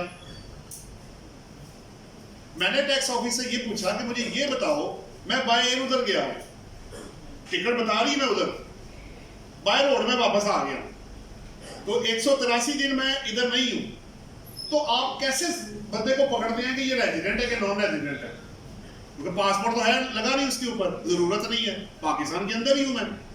तो फिर उन्होंने ऑब्वियसली ये लॉ पास किया है, इस अदर कंट्रीज में तो बंदे का पता लग जाता है, यहां पे मिस यूज की वजह से उन्होंने ये लॉ पास किया कि अगर आप किसी भी कंट्री के रेजिडेंट नहीं होंगे या 182 दिन वहां नहीं होंगे, आप ऑटोमेटिक पाकिस्तान के रेजिडेंट बन जाएंगे। ये बेसिकली पॉइंट था, उसको मिस यूज को रोकने के लिए गिफ्ट में मैंने आपको बता दिया। लेकिन मेरी सजेशन ये है कि एफबीआर को रिक्वेस्ट है कि वो इनहेरिटेंस वाले को जरूर रिकंसिडर करें, क्योंकि देखिए डेथ कोई बता के तो नहीं करता ना जी, किसको क्या किसकी मौत कब आनी किसको पता भाई, किसको पता था कि एकदम प्रॉपर्टी आएगी, उसको जरूरत है पैसों की, आप उसको फॉरेन टैक्स लगा देंगे, वो बहुत ज्यादा टैक्स बन जाएगा। मसलन वालदैन ने 1980 में प्रॉपर्टी खरीदी है, डेथ 2023 में हो रही है, उस वक्त कॉस्ट होएगी हजारों में, अब आ रही है बिलियंस में अमाउंट आ जानी है। तो डेथ वाले को अगर ये रीकंसिडर कर लें तो बड़ा अच्छा हो जाएगा। गिफ्ट वाला ठीक है, गिफ्ट पे मुझे कोई इतराज नहीं है, क्योंकि गिफ्ट को काफी जगहों पे मिसयूज किया गया था। डेथ को कैसे बंदा मिसयूज करेगा भाई, उसको विरासत में चीज आई है, वो अब किधर जाएगा। बहरहाल देखे ना, एक चीज मैंने ली 10 लाख की, आज वो बिक्री 4 करोड़ रुपए की, तो अब अगर मेरे पास वो पड़ा हुआ है कंस्ट्रक्टेड प्रॉपर्टी है या प्लॉट है, तो क्या मैं वेट करूंगा 4 से 6 साल तब जाके पैसा मिलेगा, तब मैं एग्जाम्प्ट हूं ना, वरना तो मुझे टैक्स लग रहा है। तो ये थोड़ा सा मेरे ख्याल में मेरी सजेशन ये है, इसको एफबीआई दोबारा रिकंसिडर करे और कुछ इसकी रैशनैलिटी डेवलप कर रहे हैं। मैं ये नहीं कह रहा कि लोग इसको मिसयूज करें, बिल्कुल ठीक है, जहां वो ठीक है आपको बात माननी चाहिए। अब लिंक करके वापस आओ, किधर थे, ये हो गया 99, ये हो गया, ये मैंने बता दिया। बेस्ट जजमेंट और ये दिखा दो एक नजर। आपको पता है बेस्ट जजमेंट में ये था कि 5 साल के अंदर तक वो 121 आपको लगा सकते थे, उसको 122 के बराबर करने के लिए उसका ड्यूरेशन भी 6 साल कर दिया, नंबर 1। नंबर 2 अमेंडमेंट क्या है कि जब आपको 122 का नोटिस इशू हो गया, तो उसके पहले लॉ क्या था कि आपको लास्ट ईयर ये था कि आपको 120 डेज के अंदर उन्होंने आपको फाइनल करके आपको ऑर्डर देना है उन्होंने। तो उन्होंने कहा जी ये बड़ा थोड़ा टाइम है, इतने केसेस कैसे होंगे। अब 2 तरीके हैं, या तो मैं आपको 122 नो इशू ही ना करूं, पढ़ा है तो पढ़ा रहने दो भाई। मेरी लिमिटेशन कब शुरू होएगी एज ए टैक्स ऑफिसर, जब मैं आपको 122 नो का नोटिस दूंगा। तो उससे पहले तो कोई लिमिटेशन नहीं, पढ़ा है तो पढ़ा रहने दो भाई, जब वक्त होगा मैं कर लूंगा। लेकिन अगर 122 नो इशू हो गया है तो उन्होंने टाइम ड्यूरेशन का जी आप 180 दिन कर दें, जो कि एक्सेप्ट हो गया, और 120 की जगह पे 180 दिन आ गया, तब तक वो आपको लाजमी आपका ऑर्डर फाइनल करके अमेंडमेंट का या ऑडिट का जो भी होगा वो आपको इशू करेंगे। ये 2 थे। अब क्लिक करके पीछे आओ, ये दोनों हो गए। 182 जी बेसिकली रैशनलाइज किया, जो पेनल्टी सेल टैक्स के अंदर थी, नॉन इंटीग्रेशन इनवॉइस इशू ना करने की, डॉक्यूमेंट्स मेंटेन ना करने की, तो उसी तरह जो पेनल्टीज है वो इंपोर्ट करके तो 182 सेक्शन इनकम टैक्स में भी लग गई। सेल टैक्स में तो ऑलरेडी लगी हुई थी, वो लगी भी है लोगों को। और अब फिर वही बात है, अब भाई नॉन कंप्लायंस की सजा इतनी ज्यादा है कि कंप्लायंस कर ले बंदा तो ज्यादा बेहतर है, जान छूट जाएगी। और एक वक्त वो भी था, आपको याद होगा, आज से अगर आप 10, 15, 20 साल पहले पीछे चले जाए तो लोग मजाक उड़ाते थे, हमारा भी और एफबीआई का भी। और यार इसने मैं फाइल नहीं की, मैंने फाइल कर ली, तो मैंने क्या कर लिया, क्या फायदा हुआ फाइल करके, क्या नुकसान हुआ नॉन कंप्लायंस करके। No this is the time, ये उस सवाल का जवाब आज 20 साल बाद आ रहा है कि भाई अब तुम करो नॉन कंप्लायंस। अब अगर जिसने नॉन कंप्लायंस की तो भाई सजा इतनी ज्यादा है, बंदा हाथ जोड़ के माफी मांगेगा कि भाई मुझे माफ कर दे, मुझे कंप्लायंस करने का मौका दे दे। तो बेहतर ये है अब आप कंप्लायंस करें, जरूर करें। नेक्स्ट क्या जी, ये प्रॉपर्टी पे आपको पता है कि डबल रेट कर दिया उन्होंने। पहले तो रेट आपको पता है 1% था सेल पे और परचेज पे, उसको बढ़ा के डबल किया, वो 2 हो गया एक्टिव टैक्स पेड के लिए। और नॉन एक्टिव के लिए जो गाड़ी वाला है वो तो डबल हुआ है, 2 से 4 हो जाएगा। और प्रॉपर्टी वाला जो है ना, यहाँ एक बॉर्डर जी है, वो 2 से 4 नहीं, वो 7 होगा। वो 2.5 बाय 2.5 टाइम बढ़ाया उन्होंने। तो 2 का जब 2.5 लेंगे तो वो 5 आता है, तो 5 और 2 कितना हो गया 7। तो उधर 4 है, इधर 7 है गाड़ी के लिए। आगे चले जी, प्रॉपर्टी के लिए, सॉरी।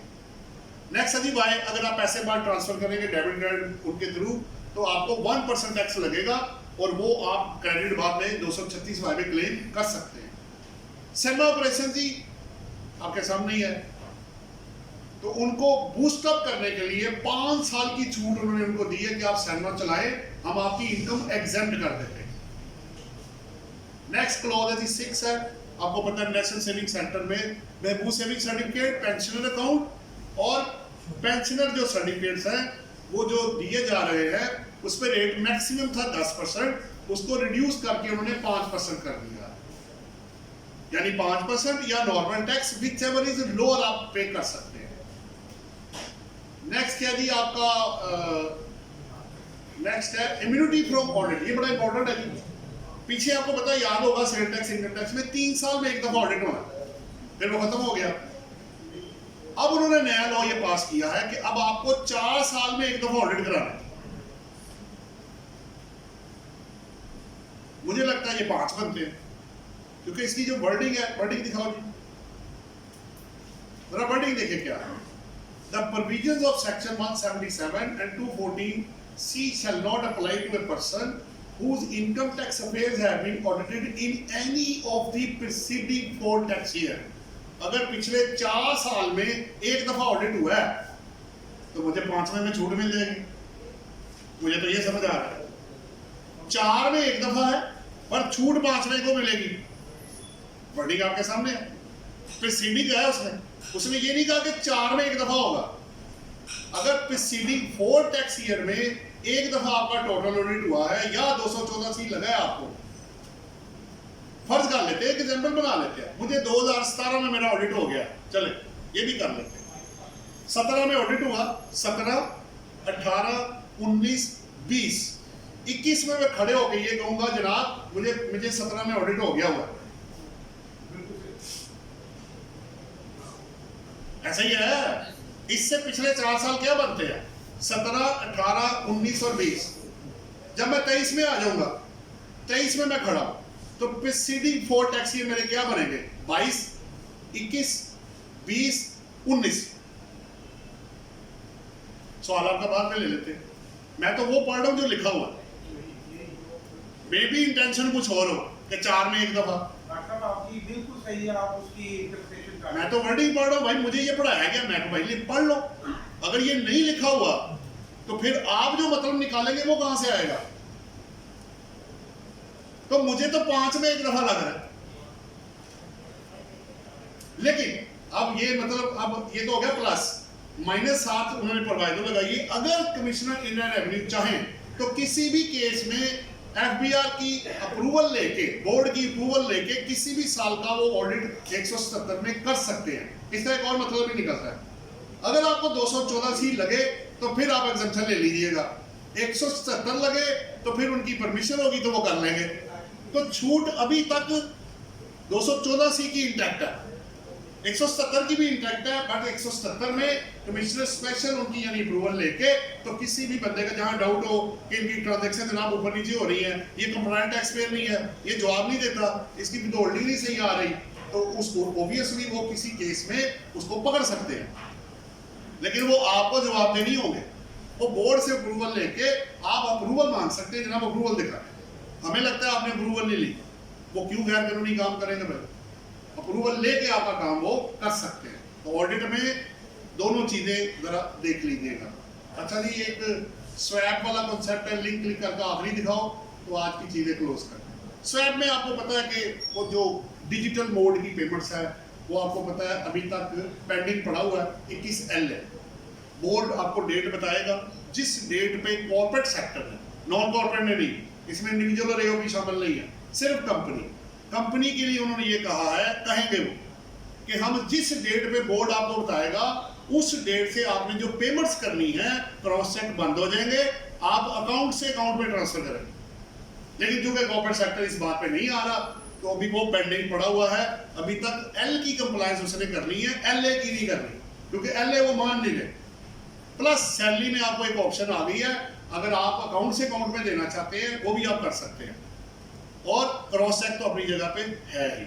सो ये कुछ ही आपकी अपडेट्स थे, कुछ वेब स्टेटमेंट का था, और बाकी आपका 23 के अंदर जो थे उससे कनेक्टेड जो मेरे पास पॉइंट्स थे वो मैंने आपसे शेयर कर रहे थे। नेक्स्ट में मैं कोशिश करूंगा कि आपको जो इनडायरेक्ट टैक्स है ना, अभी तक मैं वो आपको तक थोड़ी अमेंडमेंट्स है लेकिन शेयर कर लेनी चाहिए, बेहतर है। तो इंशाल्लाह नेक्स्ट जो होगा आपके क्वेश्चन प्लस जो इनडायरेक्ट टैक्सेशन है आपकी, वो मैं कोशिश करूंगा कि PRA का वो भी करा दूं साथ आपको, और प्लस आपको मैं जो सेल टैक्स गुड्स और सब्सिडी दोनों जो है उसको कवर किया जा सके। अब मेरे एंड पे तो पॉइंट्स यही थे। अगर आप कुछ मुझसे पूछना चाहते हैं तो वो क्वेश्चन हम आपस में शेयर कर सकते हैं।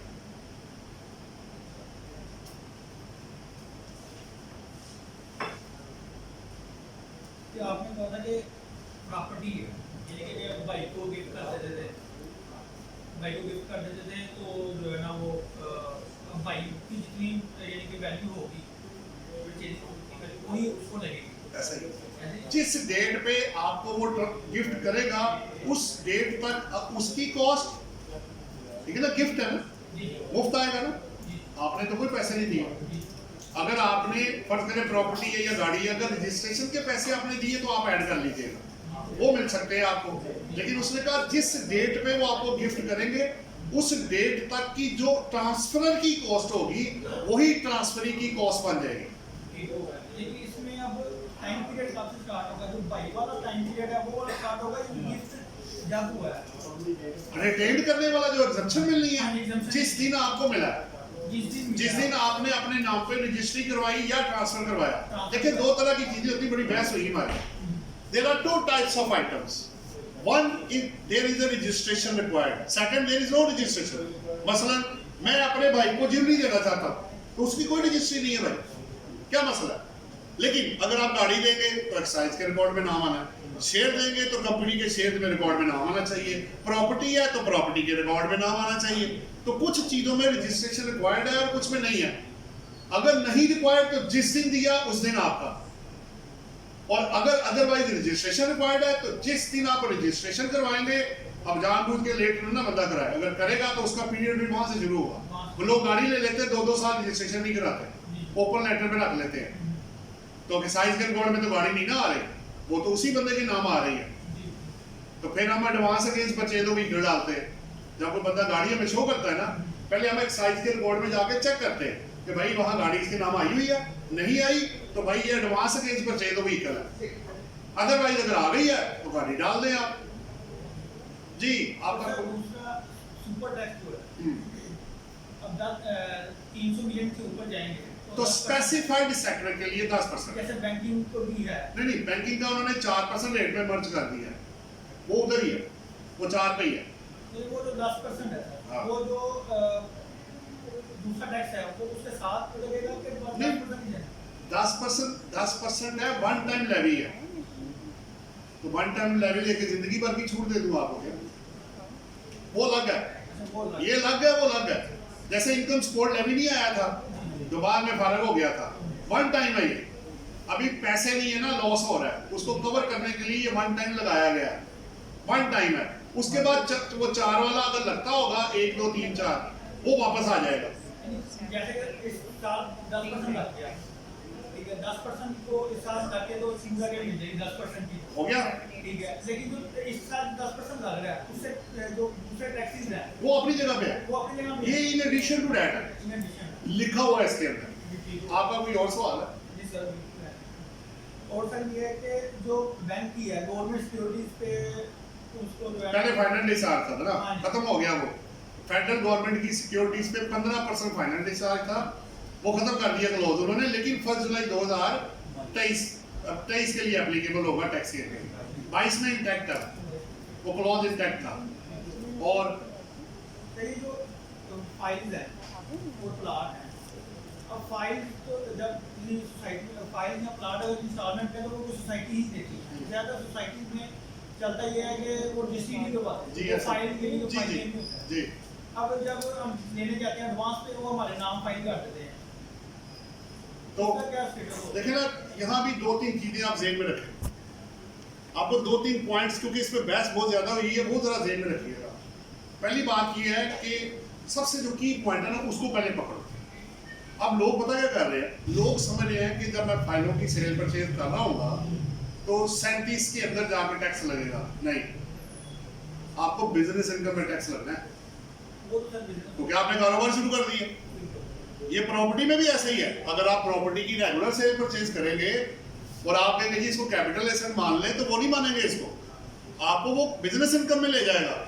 हाँ, कभी कभार आपने एक प्रॉपर्टी खरीदी 10 साल पहले, एक दफा बेच दी, ठीक है जी, वो वन टाइम ट्रांजेक्शन है, तब वो कैपिटल गेन है। अदरवाइज वो बिजनेस इनकम के अंदर जाएगा, नंबर 1।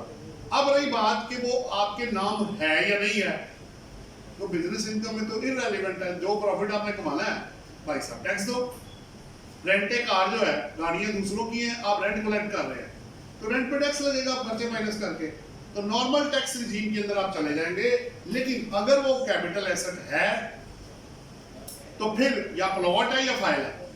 फाइल अगर आप बेचते हैं, देखिए दो चीजें अलग अलग है। अगर मैं प्लॉट बेचता हूं, अगर बिजनेस में ना गया तो कैपिटल एसेट में चला गया। अगर मैं फाइल बेचता हूं, बिजनेस में ना गया, तो फाइल जो आप बेचते हैं ना, वो प्लॉट नहीं है, वो राइट है। और राइट जब आप बेचेंगे वो 37 के अंदर टैक्सेबल है। ये भी मैं आपको बताता चलूं, समझ आ गई बात।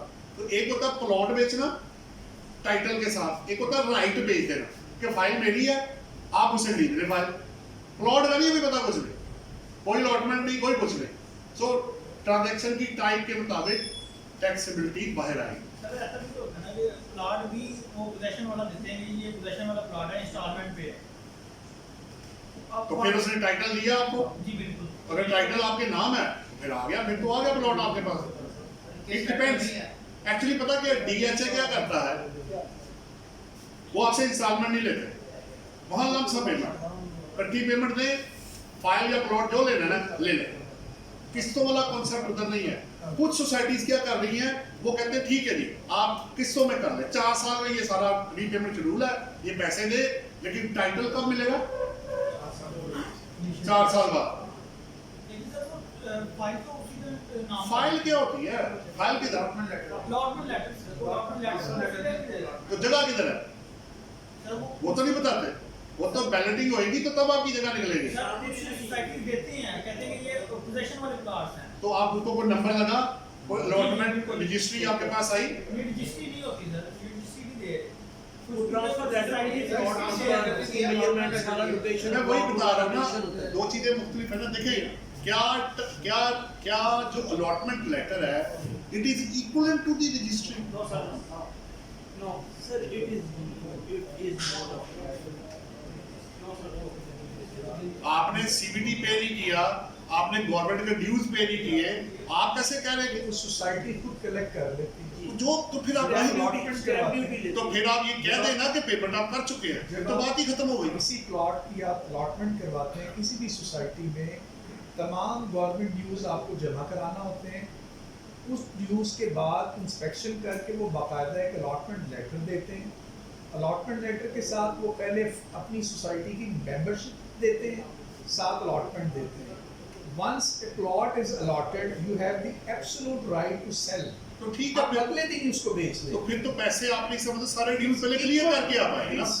इक्वल टू अगर देखिए दो तरह के, फिर वही बात है, अगर आप सारे ड्यूज क्लियर करके आए हैं और टाइटल आपको इक्वलेंट है, फिर तो बात खत्म हो गई। हर जगह पे ऐसे नहीं है। मेरे पास क्लाइंट है जो ले रहे हैं ना, बताओ सुन लेना, दो तरह की प्रैक्टिस है। एक में वो क्या करता है, टाइटल आपको देता है, और एक में टाइटल नहीं देता। मैं क्लैरिफाई कर दूं, सोसाइटीज के अंदर जहां नई डेवलपमेंट होती है वहां पर आपको पहली बार में अलॉटमेंट मिलती है, ओरिजिनल अलॉटी जिसे हम कहते हैं। जैसे एलडी की स्कीम एक स्कीम नहीं आई है, वहां अगर आपको प्लॉट मिलेगा अलॉटमेंट के साथ। जब वो प्लॉट सब्सीक्वेंट सेल होगा तो ट्रांसफर लेटर आ जाएगा। तो अलॉटमेंट फर्स्ट को मिलती है, सेकंड वाले को ट्रांसफर लेटर, और ये सिलसिला इस तरह चलता है। मैं तो दो और चीजें, एलडीए सारे ड्यूज आपके ले लेता है, तमाम ड्यूज गवर्नमेंट के, वो सीबीटी भी कलेक्ट करता है, वो रजिस्ट्रेशन स्टैम्प ड्यूटी सब कुछ लेता है। ये हर सोसाइटी में ऐसे नहीं है, यही मैं कहना चाह रहा हूँ जी। मेरे पास जो एक रिसेंटली मेरे क्लाइंट ने लिया है, उन्होंने उसको रीपेमेंट शेड्यूल पकड़ा दिया कि ये कुछ आप डाउन पेमेंट कर दें, बाकी आप किससे पे करें, लेकिन आपको जो एब्सोल्यूट पावर दी जाएगी, इसके बाद 2 साल बाद बैलेटिंग नहीं होनी है। फिर बताना है फ्रंट वाला मिलेगा, मिड वाला मिलेगा या एंड वाला मिलेगा, अभी तो पता ही कुछ नहीं है। तो दो तरह की प्रैक्टिस चल रही है, एक में पता है कि ये है और एक में नहीं पता। अब जैसे डीएचए में जेड ब्लॉक में आप फाइल लेंगे ना, वो अब आपको फाइल देंगे, पेमेंट चली गई, वो कहते हैं जी इसके बाद आपको थोड़ा टाइम लगेगा, उसके बाद हम आपको बताएंगे कि इस स्पेस के अंदर आपकी स्पेस कहाँ पे आएगी। उसकी प्राइस में भी फर्क पड़ जाता है, क्योंकि फ्रंट वाले की प्राइस ज्यादा है, बैक वाले की कम होगी, बिल्कुल एंड वाला और पीछे चला जाएगा। सो बहरहाल पॉइंट सेंटर का एक ही है, if the title is being there, if you are absolute owner, transfer sale पे कोई पाबंदी नहीं है, तो भाई प्लॉट है आपके पास है, आप कर लें। और अगर वो सिर्फ पेमेंट ही है तो आपने जस्ट पेमेंट की है एडवांस, वो जब तक आप फाइनल नहीं करेंगे, जैसे लीज है, lease is the best example. आप गाड़ी लीज पे लेंगे ना, वो आपको टाइटल कभी नहीं देंगे जब तक आप फाइनल पेमेंट नहीं कर देते। आपको लीज का टाइटल आप ना बेच सकते हैं ना ट्रांसफर कर सकते हैं without the consent of the lessor, number 1। अब इंस्टॉलमेंट में डिफरेंट है, अपना प्रैक्टिस 3 तरह की है। मैं एक लोन लेके एसेट ले लेता हूँ, एसेट मेरा है। मैं इंस्टॉलमेंट में लेता हूँ, किस्तें हैं पे, एसेट मेरा है। लीज हम उसको कहते हैं जिसमें टाइटल ही दिया होगा, पैसे दे भी पहले। अच्छा, इसमें ना थोड़ा सा फर्क भी है। अगर मैं इंस्टॉलमेंट में डिफॉल्ट कर जाऊँ तो मुझसे वो चीज नहीं लेंगे, मुझसे पैसे मांगेंगे, आपको सूट पैसों का वो फाइल करेंगे। और अगर मैं लीज में डिफॉल्ट करूँ तो वो आपसे एसेट भी ले जाएंगे और जो पैसे पहले दिए हुए वो भी फॉरवर्ड कर लेंगे। ये तरीके दोनों के मुख्तलिफ है। तो उस हिसाब से कई मैंने 2-3 केस देखे हैं, वो कोई डिफॉल्ट हुआ तो उन्होंने जनाब गाड़ी पकड़ ली, भाई छोड़ दे बात, ये आपकी गाड़ी नहीं है। वो जी क्यों जी, मेरा नहीं जी, आपने डिफॉल्ट किया, आपने 3 किस्तें नहीं पे की, आप जाए पहले जाके पेमेंट क्लियर करें, वरना गाड़ी हमने भेज देनी है आप पेमेंट पहले क्लियर करके आए। बहरहाल ये प्रैक्टिकल चीजें तो खैर चलती रहती हैं जी। कोई और क्वेश्चन हो? सर 7E में एक सवाल है जी। 7E में एक ही विंडो है जिसमें आपने ठीक करना है, एक्सक्लूजन वगैरह जितनी भी हो वो आप देखें, ये पता कैसे है, बैक एंड मैं बताता हूँ। जिस तरह कैपिटल गेन है ना, हाँ जी एक ही है, एक ही है, एक लॉन्ग टर्म, एक शॉर्ट टर्म है और एक ऊपर टोटल है। हाँ जी हाँ जी। वर्किंग सारी आपने करनी है, वो बैक एंड पे बिल्कुल बैक एंड पे आपने उसमें वही अमाउंट डालनी है जो टैक्सेबल है, जो taxable है। मिसाल के तौर पे ऐसे ले लेती है, मेरा एक एसेट है वो 3.5 करोड़ का था, ठीक है। उसमें 2.5 करोड़ माइनस करके मेरे विंडो के अंदर 1 करोड़ है। यहाँ पे जरा रुक जाए, हमारी इंटरप्रिटेशन डिफरेंट है। अगर आप 25 मिलियन से ऊपर जाएंगे ना हाँ जी तो एग्जम्पशन नहीं है। सर जी गुजारिश है। अब इसमें 2 तरह की इंटरप्रिटेशन है। जी एक बंदा कहता है जी 25 माइनस करके लें, हाँ जी उसमें वर्ड यूज हुआ है, दिखाते हैं जरा 7 ही निकालो, 7 ही देखते हैं। अभी दिखाते हैं आपको। जी एक ऊपर आना, ऊपर यहाँ आएगा, वो ऊपर तीसरे नंबर पर लिंक है, तीसरे, हाँ ये आगे आओ अगले पेज पे, ये देखें यहाँ पे जो आप कह रहे हैं ना वो मेरा ख्याल है जी है। जी कहता है where the FMV of the capital assets in aggregate excluding asset capital assets mentioned in A to F above does not exceed 25 million rupees। क्या कहता है वो? does not exceed। तो जहां करेगा वहां क्या होगा? फिर आप यहां से बाहर है। और अगर उसने 25 आपको देना ही था तो रेट के अंदर जाके वहां भी दे सकता था। इट मींस की इंटेंशन हमारे मुताबिक तो ये बनती है, अगर ये कंफर्म हो गया, अभी तक तो लगा हुआ, कोर्ट क्या कहता है बाद में देखेंगे, अभी अज्यूम कर ले लग गया, तो हमारे मुताबिक जो हमें समझ आती है इसको पढ़ के कि 25 मिलियन से अगर एक्सीड नहीं करता तो एक्सक्लूजन है, और जहां 25 से एक्सीड कर गया तो फिर ये गया सर लेकिन सारा taxable सारा टैक्सेबल हो। अगर टैक्स रेट में भी है, अगर टैक्स रेट में भी रेट भी दिखा देते हैं अगर स्लैब जो स्लैब्स होती है ऊपर- उसमें भी डज नॉट एक्सीड का लेवल होता ऊपर, है। वहां नहीं है ना, इसमें नहीं है ना, यही तो पॉइंट है। ऊपर आओ, ऊपर वो ऊपर स्लाइड ऊपर, कोई भी फर्स्ट शेड्यूल में है। नहीं वो ऊपर आओ, वो ऊपर स्लाइड को इसको क्लिक करो, ठीक है, ये देखें। अब वो क्या कहता है, tax on deemed rental income, the rate of tax under section 7E shall be 20%। अब पहले फेयर मार्केट वैल्यू का मैंने लेना है 5% और उसका फिर लेना मैंने 20%। इसमें स्लैब किधर है? अगर वो देना चाह रहा होता, जैसे सेल सैलरी में 6 लाख रुपए तक 0%, यहाँ तो ऐसे नहीं है, सर लेकिन वहाँ भी लेवल डज नॉट एक्सीड होता है 6 लाख। ठीक है ना। आप खुद ही मेरी बात को सपोर्ट करी जा रहे हैं, तो यहाँ नहीं है ना, डज नॉट यहाँ स्लैब नहीं है, ये वो नहीं है। ग्रॉस है। डील इनकम को वेल्थ स्टेटमेंट में भी इफेक्ट देखिए जी, जहां तक हमने बहस की है, काफी बहस हुई है, हमें नहीं लगता आपको मिलेगा ये। उसकी 2-3 पॉइंट्स मैं आपको दे देता हूँ। एक कहता दे, एक कहता ना दे। जो अगेंस्ट है वो मैं आपको बता देता हूँ, फेवर में तो कह रहे कर दो भाई, अगेंस्ट क्या है उसके। फर्ज करें आपने 1 करोड़ रुपए की प्रॉपर्टी डालें, अज्यूम कर रहा हूँ 100 मिलियन की कर लेते हैं ना, ताकि वो 25 से ऊपर चली जाए। एक्सक्लूजन को निकाल के मेरी प्रॉपर्टी की एफएमवी आ गई 100 मिलियन। 100 मिलियन का मैंने लिया 5%, वो आ गया 50 लाख। 50 लाख का मैंने लिया 20%, वो बन गया 10 लाख। 10 लाख मैंने दे दिया, अब अगर मैं आपकी बात मान लूं तो बुक्स में 50 लाख इन होना चाहिए। एक कॉन्सेप्ट ये है, 50 और 10 माइनस करके 40 लाख आपका वाइट होना चाहिए। पहली बात तो ये। दूसरा कॉन्सेप्ट ये है जो ये कहता है, पहला सवाल ये है कि फिजिकली तो पैसा आपको मिला नहीं, तो पैसा है किधर? अब इसमें भी 2 तरह के कॉन्सेप्ट है। वो बंदा जो सिर्फ अर्नड ही वाइट मनी कर रहा है, ये अमाउंट उसके लिए वाइट ही कभी नहीं होगी, तो पैसा तो आया ही कोई नहीं। जो ब्लैक में अर्न कर रहा होगा वो बीच में पैसा डाल के प्रॉपर्टी खरीद लेगा आगे, ऐसा ही है, ठीक है। और इसमें ऐसी कोई चीज नहीं लिखी हुई कि आप जैसे मिनिस्ट्री में था कि आप उसको बुक्स में इनकॉर्पोरेट कर सकते हैं, इसमें किधर है? अनलेस एंड अनटिल वो कुछ लिख ना दें कि आप कर सकते हैं, हम डायरेक्टली इसको ऐड नहीं कर सकते। अगली बात, अगर मैं कर दूं, टैक्स पे कर दूं, वो कहेगा भाई ये उसके अलावा इनकम है, इस पर टैक्स देगा, फिर मैं किधर जाऊंगा? तो इसमें वो इतना सीधा नहीं है ये जितना। और एक और बात, क्या एफबीआर की इंटेंशन ये है कि जिन लोगों ने ब्लैक मनी अर्न की हुई है वो वाइट कर लें इसके थ्रू? क्या इंटेंशन ये है? ये तो साफ नजर आ रहा है कि ब्लैक मनी वाइट हो रही है। ठीक है, 111(4) अपनी जगह पे है, वो एक अलग इशू है। वो बाहर से पैसा आता है, इनकैशमेंट होती है, वो भी ब्लैक में कुछ लोग वाइट कर रहे हैं। इसमें ऐसी कोई चीज मेरे पास इन राइटिंग में अवेलेबल, लेकिन ये दोनों तरफ बहस हो रही है। गुजारिश जी, ये जी। है कि ये टैक्स ऑन इनकम, अच्छा टैक्स ऑन डीम्ड इनकम, नहीं, इनकम नहीं है। चलिए डीम्ड इनकम बड़ा फर्क है। आ जाए जी, लाइक कॉटन मिल में आ जाए, तो डीम्ड इनकम सारी की सारी उस पर इंटरप्रिटेशन हुई हुई है, वो आपकी सारी वाइट। मैं वही कह रहा हूँ ना, 2 तरह के कॉन्सेप्ट चल रहे हैं। देखिए सुप्रीम कोर्ट ने उसको वैलिडेट कर मेरे पास जो है ना, देखिए ये है स्पेसिफिक केस, ये बाद में आया है, इसको बहरहाल बाद में आपका देख लेते हैं। दोनों कॉन्सेप्ट जी सर। आ रहे हैं साथ। जी सर। एक मिनट, कोई सवाल है? मैं जनाब, हाँ जी, अगर इजाज़त आप देते हैं तो एडिशन कर दूं थोड़ा सा। करें जनाब, आप तो डिलीशन भी कर सकते हैं। एडिशन ये है कि अभी जो टॉपिक पीछे डिस्कस हुआ है ना, अभी ये रजिस्ट्री का और अलॉटमेंट का, जी जी, करें आप।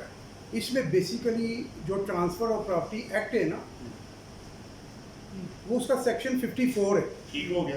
वो ये बताता है कि जब title of ownership has been transferred to that particular person who is going to purchase it, he has become the absolute owner of that property, meaning thereby question जो है वो रजिस्ट्री का ख़त्म हो जाता है जब टाइटल ऑफ ओनरशिप जो है वो ट्रांसफ़र हो जाती है under section 54 of transfer of property act 1854 के मुताबिक। ठीक है, अब ये मैं एक थोड़ा सा एडिशन करना चाहता था, जो भी डिस्कशन पहले हो रही थी। दूसरा ये जो अभी डीम्ड इनकम का जो कॉन्सेप्ट है ना, अभी रुक जाए ना, पहले मैंने आपको क्या डॉक्यूमेंट देना है कि ऐसा ट्रांसफर हो जाए? एसेट गाड़ी ले लेते हैं ना, अलॉटमेंट लेटर, गाड़ी में। Allotment letter, sale receipt. अच्छा, आप कहते हैं सेल रिसीट पे वैलिड ट्रांसफर, यस, ये सेलर के लिए कि परचेजर के लिए? both of them they have title, legal title, ऐसे वो है? रजिस्ट्रेशन बात का नहीं, issue मैं है। आप एक मिनट यहाँ रुक गया। अब आप एक और ऐड कर ले, मैं आपके वाले में भी एक ऐड कर देता हूँ। सेक्शन 90 क्या कहता है? वो किसका? कहता है इनकम टैक्स का और किसका? बताएं। मैं तो इनकम टैक्स की बात जी, कर रहा हूँ। बताएं। हम इस वक्त तो ट्रांसफर प्रॉपर्टी एक्ट पढ़ ही नहीं जनाब रहे। वाला ट्रांसफर ऑफ प्रॉपर्टी एक्ट जो है वो रिलेट्स करता है to the registration of immovable properties as well as of movable assets. आपको पता है कि जो income tax as a special law तमाम लॉज को ओवरराइड करता है सेक्शन 3 के थ्रू। जनाबे वाला ओवर आईडी का इफेक्ट यहाँ नहीं हो रहा। क्यों? यहाँ तो सिर्फ और सिर्फ ये हो रहा है कि ओनरशिप कैसे ट्रांसफर होगी। तो 90 क्या कहता है सेक्शन? बताएं क्या कहता है। अच्छा, विरासत में बताएं कब ऐसा ट्रांसफर होता है? नहीं, आप 90 बताएं। अभी जवाब आ जाएगा ना, 90 इधर ही आएंगे वापस। 90 बता वो दें। कहता है जब तक वैलिड ट्रांसफर का डॉक्यूमेंट आपके पास नहीं होगा तब तक एसेट आपके नाम नहीं आएगा। क्यों? स्प्लिटिंग ऑफ इनकम के लिए। सर वो लेकिन हाई Special कोर्ट में एक रीसेंट जजमेंट भी आ गई है। रीसेंट जजमेंट है। आप दो चीजें मिक्स कर रहे हैं। वरासत का कानून ये कहता है कि जिस दिन डेथ होती है ना, जिस दिन डेथ होती है, ये लॉ में भी लिखा हुआ है, ये इनकम टैक्स भी यही कहता है कि जब विरासत होती है तो डेथ के वक्त ऑटोमेटिक लीगल हेयर्स को पास ऑन हो जाता है। बट इस चीज को सेक्शन 90 नहीं एक्सेप्ट करेगा, वो स्पेशल लॉ है। जब तक आप उसकी रिक्वायरमेंट पूरी आप पता कर क्या रहे हैं, आप इनकम टैक्स लॉ को ट्रांसफर ऑफ प्रॉपर्टी के साथ मिक्स करी जा रहे हैं। नहीं सर, नहीं। आप वो अपनी जगह पे है। अब सुन ले, जी। डेथ में अब केस क्या हुआ, इसमें ना जजमेंट्स भी है, इंडियन की भी, पाकिस्तान की भी। सुने, तीन चीजें हैं, गाड़ी, शेयर और प्रॉपर्टी। डेथ हो गई, इस पे ना 1 महीना मैं खपता रहा हूं इस पॉइंट के ऊपर। डेथ हो गई नंबर ऑफ इयर्स बिफोर, इस पे करके क्लोज करते हैं। समझे 20 साल पहले बंदे की डेथ हो गई, जब हमारे पास आया पता लगा जी रेंट पे प्रॉपर्टी, रेंट आ रहा है और अभी तक प्रॉपर्टी वाला साहब के नाम पे स्टैंड कर रही है, कोई सक्सेशन सर्टिफिकेट नहीं लिया गया, कुछ ट्रांसफर नहीं किया गया। मैं अब कंफ्यूज हो गया, मैंने इसमें सक्सेशन नहीं होता, डिक्लेरेशन होता। चलो ये अच्छा, वो तो अपनी जगह पे है ना, वो ठीक है। मुझे वो अब तो नागरा के पास पावर है ना, उसकी प्रोसेस की बात नहीं हो रही। मैं कहा भाई तुम्हारे पास तो एक भी डॉक्यूमेंट नहीं है जो ये साबित करे कि तुम ओनर हो इसके। अब सारे लोग मेरे पीछे पड़ गए, तो यार डेथ के वक्त तो ऑटोमेटिक ट्रांसफर हो जाता है। मैं कहा भाई तुझे चीज हजम नहीं हो रही, एक बंदे ने अपने नाम एसेट लगवाया ही नहीं, उसके प्रॉपर्टी के रिकॉर्ड में उसका नाम आया ही नहीं, गाड़ी अगर मिली है तो एक्साइज के रिकॉर्ड में नाम नहीं आया, तो शेयर्स है तो पुराने बंदे के नाम पे पड़े हुए हैं, तो मैं कैसे प्रिज्यूम कर लूं कि ये ट्रांसफर हो गया है। तो स्प्लिटिंग ऑफ इनकम पर्पस के लिए सेक्शन 90 में बड़ी क्लियर कट जजमेंट्स हैं। इनकम टैक्स पर्पस की मैं बात कर रहा हूँ, इसको transfer of property high court या सुप्रीम कोर्ट से मिक्स मत कीजिएगा, वो अपनी जगह पे विद ड्यू रिस्पेक्ट इंटैक्ट है। लेकिन सर ये सुन लेना प्रॉपर्टी का प्रॉपर्टी का सुन लेना, प्रॉपर्टी 36 के पे आई अब सुन लेना, वो तो विद होल्डिंग के लिए है ना, हम तो इनकम टैक्स की बात कर रहे हैं, इनकम के लिए। अब हुआ ये, अब मैं उस बंदे को, अगर वो 4 भाई है, फर्ज करें चारों में इक्वल डिवाइड कर दूं, 20 लाख रेंट है, हर एक के हिस्से में 5-5 लाख रुपए आएगा, अज्यूम कर लेते हैं, वो टैक्स किधर का किधर पहुंच जाएगा। जब मैं 20 लाख को कलेक्टिवली देखता हूं तो वो ज्यादा टैक्स बन जाता है। तो उन्होंने सिर्फ स्प्लिटिंग ऑफ इनकम पर्पस के लिए सेक्शन 90 में ये कहा कि जब तक एक बंदे के पास वैलिड ट्रांसफर का डॉक्यूमेंट नहीं होगा, इसको इनकम टैक्स पर्पस के लिए, only for income tax purpose के लिए वैलिड ट्रांसफर नहीं किया जाएगा, और ये इनकम ट्रांसफर की कंसिडर होगी, ट्रांसफरी की नहीं होगी। ये आप 90 पे दोबारा हम इस पे बहस भी कर लेंगे। अब रही बात आपके वाली, तो वो बिल्कुल ठीक है, जिस दिन डेथ हुई थी इनकम टैक्स लॉ भी यही कहता है कि ऑटोमेटिक लीगल हेयर्स को चीजें पास ऑन हो चुकी है, वो भेज सकते हैं, वो ट्रांसफर करें। बहरहाल इस पे दोबारा भी हम कैरी कर लेंगे। अभी कोई और पॉइंट होगी क्लोज करने से पहले, दूसरा आपका रहेगा। वैसे सर गुजारिश एक और है, क्योंकि खास कैपिटल गेन के हवाले से डिस्कशन हो रही है, डेथ की और गिफ्ट की, वहाँ पे जो लफ्ज़ है ना, from the date of acquisition to the date of disposal, transfer का तो लफ्ज़ है ही नहीं है। एक्विजिशन वो इसलिए नहीं है, एक्विजिशन तो नहीं उसका जवाब ले लेना, Acquisition वो इसलिए है कि एक्विजिशन के अंदर ट्रांसफर शामिल है, सर जी उसके अंदर purchase. Sir ji as soon as, देखिए ना, गुजारिश सुन लीजिए, as soon as the eventuality of death occur, the asset is acquired stand in the name of legal heirs. हम उस पर बहस कर ही नहीं रहे जनाब, आपकी बात एक्सेप्ट कर ली मैंने, बट जब आप इनकम टैक्स की रिटर्न फाइल करेंगे, मैं उसकी तरफ जा रहा हूँ। उसको देखिए, पहला सेक्शन 3 ये कहता है इनकम टैक्स लॉ का, कोई भी लॉ इनकंसिस्टेंट होगा इनकम टैक्स लॉ के तो इनकम टैक्स लॉ प्रिवेल करेगा, नंबर 1। अगर कहीं इनकंसिस्टेंसी है तो ये प्रिवेल करेगा, नंबर 1। हाँ, अगर कोई सुपीरियर लॉ है या बेहतर है उससे, तो वो फिर वो प्रिवेल कर जाएगा, या स्पेशल लॉ अदरवाइज कोई होगा। हम सिर्फ इस हद तक है, ये मुझे उस वक्त क्लियर हो गया। मौजूद बदलते हैं, मेरी सादा से एक दो नहीं, सवाल। उनका एक पॉइंट रहता है ना, जी, अब मैं दूसरा रहता है। पहले तो ये हम जरा थोड़ा सा क्लियर कर लें। हम ये कह रहे हैं ना कि income tax law shell always be prevail, यही कह रहे हैं ना हम।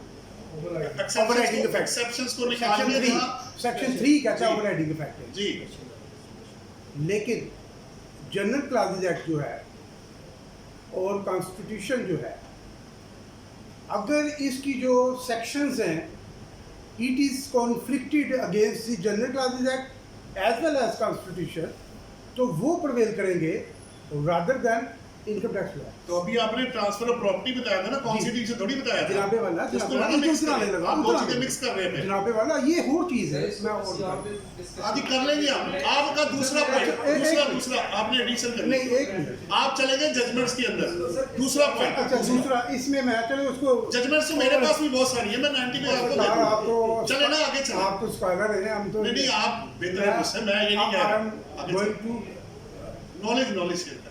डीम्ड इनकम की कॉन्सेप्ट की तरफ जाना चाह रहा हूँ। 1997 की जजमेंट है इलाही कॉटन मिल की, उसमें ये क्लियर कट सेटल्ड हो गया हुआ है कि जो डीम्ड इनकम होगी that would be considered your income, क्योंकि जो टैक्स लगता है वो ग्रॉस के ऊपर लगता है डीम्ड इनकम के मुताबिक जो FTR की थी। तो यहाँ जो मेरा पॉइंट ऑफ व्यू है, मे बी रॉन्ग और राइट, डीम्ड इनकम जो है यहाँ हम अपनी वेल्थ स्टेटमेंट में इसको कंसीडर करेंगे।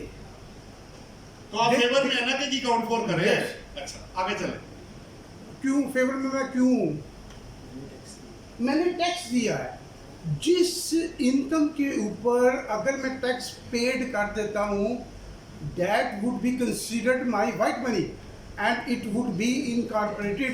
ये तो मैच हो गई ना। अब सवाल सिर्फ इतना है, जो अगेंस्ट पॉइंट्स हैं, पैसा किधर है। अच्छा छोड़ दे, पैसे का भी मैं बताने लगा हूँ। हाँ, पैसे का जब देखिए मैंने डीम्ड, आगे प्रॉपर्टी लेनी है, सरकार- आपने मेरा 40 लाख वाइट कर सुन दिया। तो लेना, डीम्ड का जो कॉन्सेप्ट है ना, ये निकला कहाँ से है?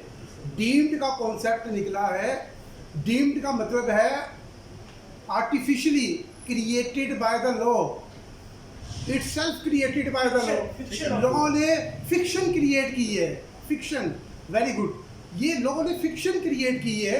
खुद लॉ फिक्शन क्रिएट जब कर लेता है ना, तो फिर पैसे का कोई कॉन्सेप्ट नहीं होता उसमें। उसका भी मैं जब वो हमें टैक्स लगाने जा रहा है हमारी उस इनकम के मैं आपको ऊपर, ना उसका भी सुने, पता क्या है, आप जब वो खुद कह रहा है- प्रेजेंटिव इनकम को ना मिक्स कर रहे हैं नहीं, इसके इतना साथ। वाला प्रेजेंटिव वो नहीं मैं बात प्रेजेंटिव कर रहा वाला हूँ। मैं इलाही तो कॉटन की जजमेंट के अंदर ये पॉइंट शेयर ही नहीं हुआ।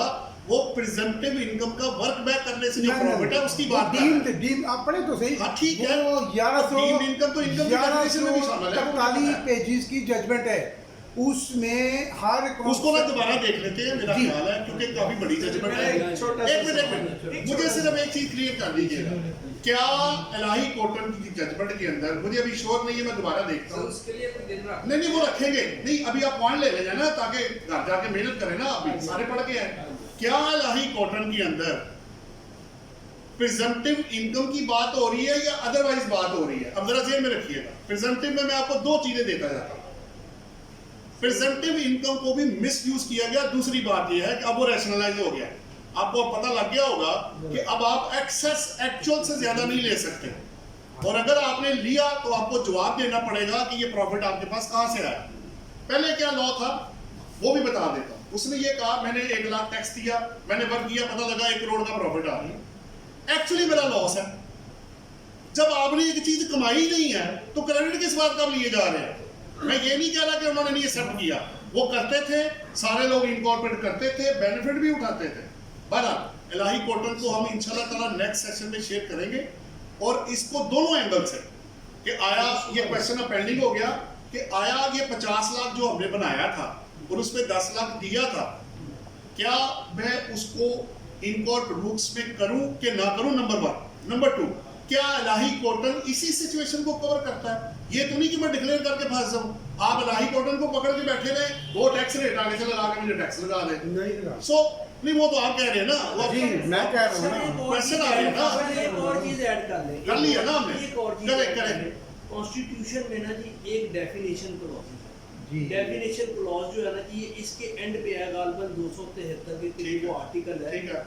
उसमें ना इनकम टैक्स डिफाइन है। ठीक है। It is a tax on income. ठीक है। When whether it is a deemed, whether But it it is is. presumed, whether it is actual, notional, all type of income on which a tax is paid.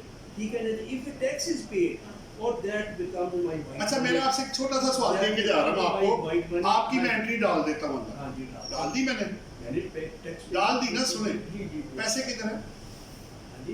पैसे किधर है? Books में है, books में नहीं। इतना आएंगे नहीं पहले मुझे बेटर मैं आपकी डीम्ड इनकम से सुने जी। मैं आपकी डीम्ड इनकम से एक एसेट लेना चाहता हूँ, हाँ, लेना ना मैंने डाल दिया, डाल दिया। पैसे किधर है?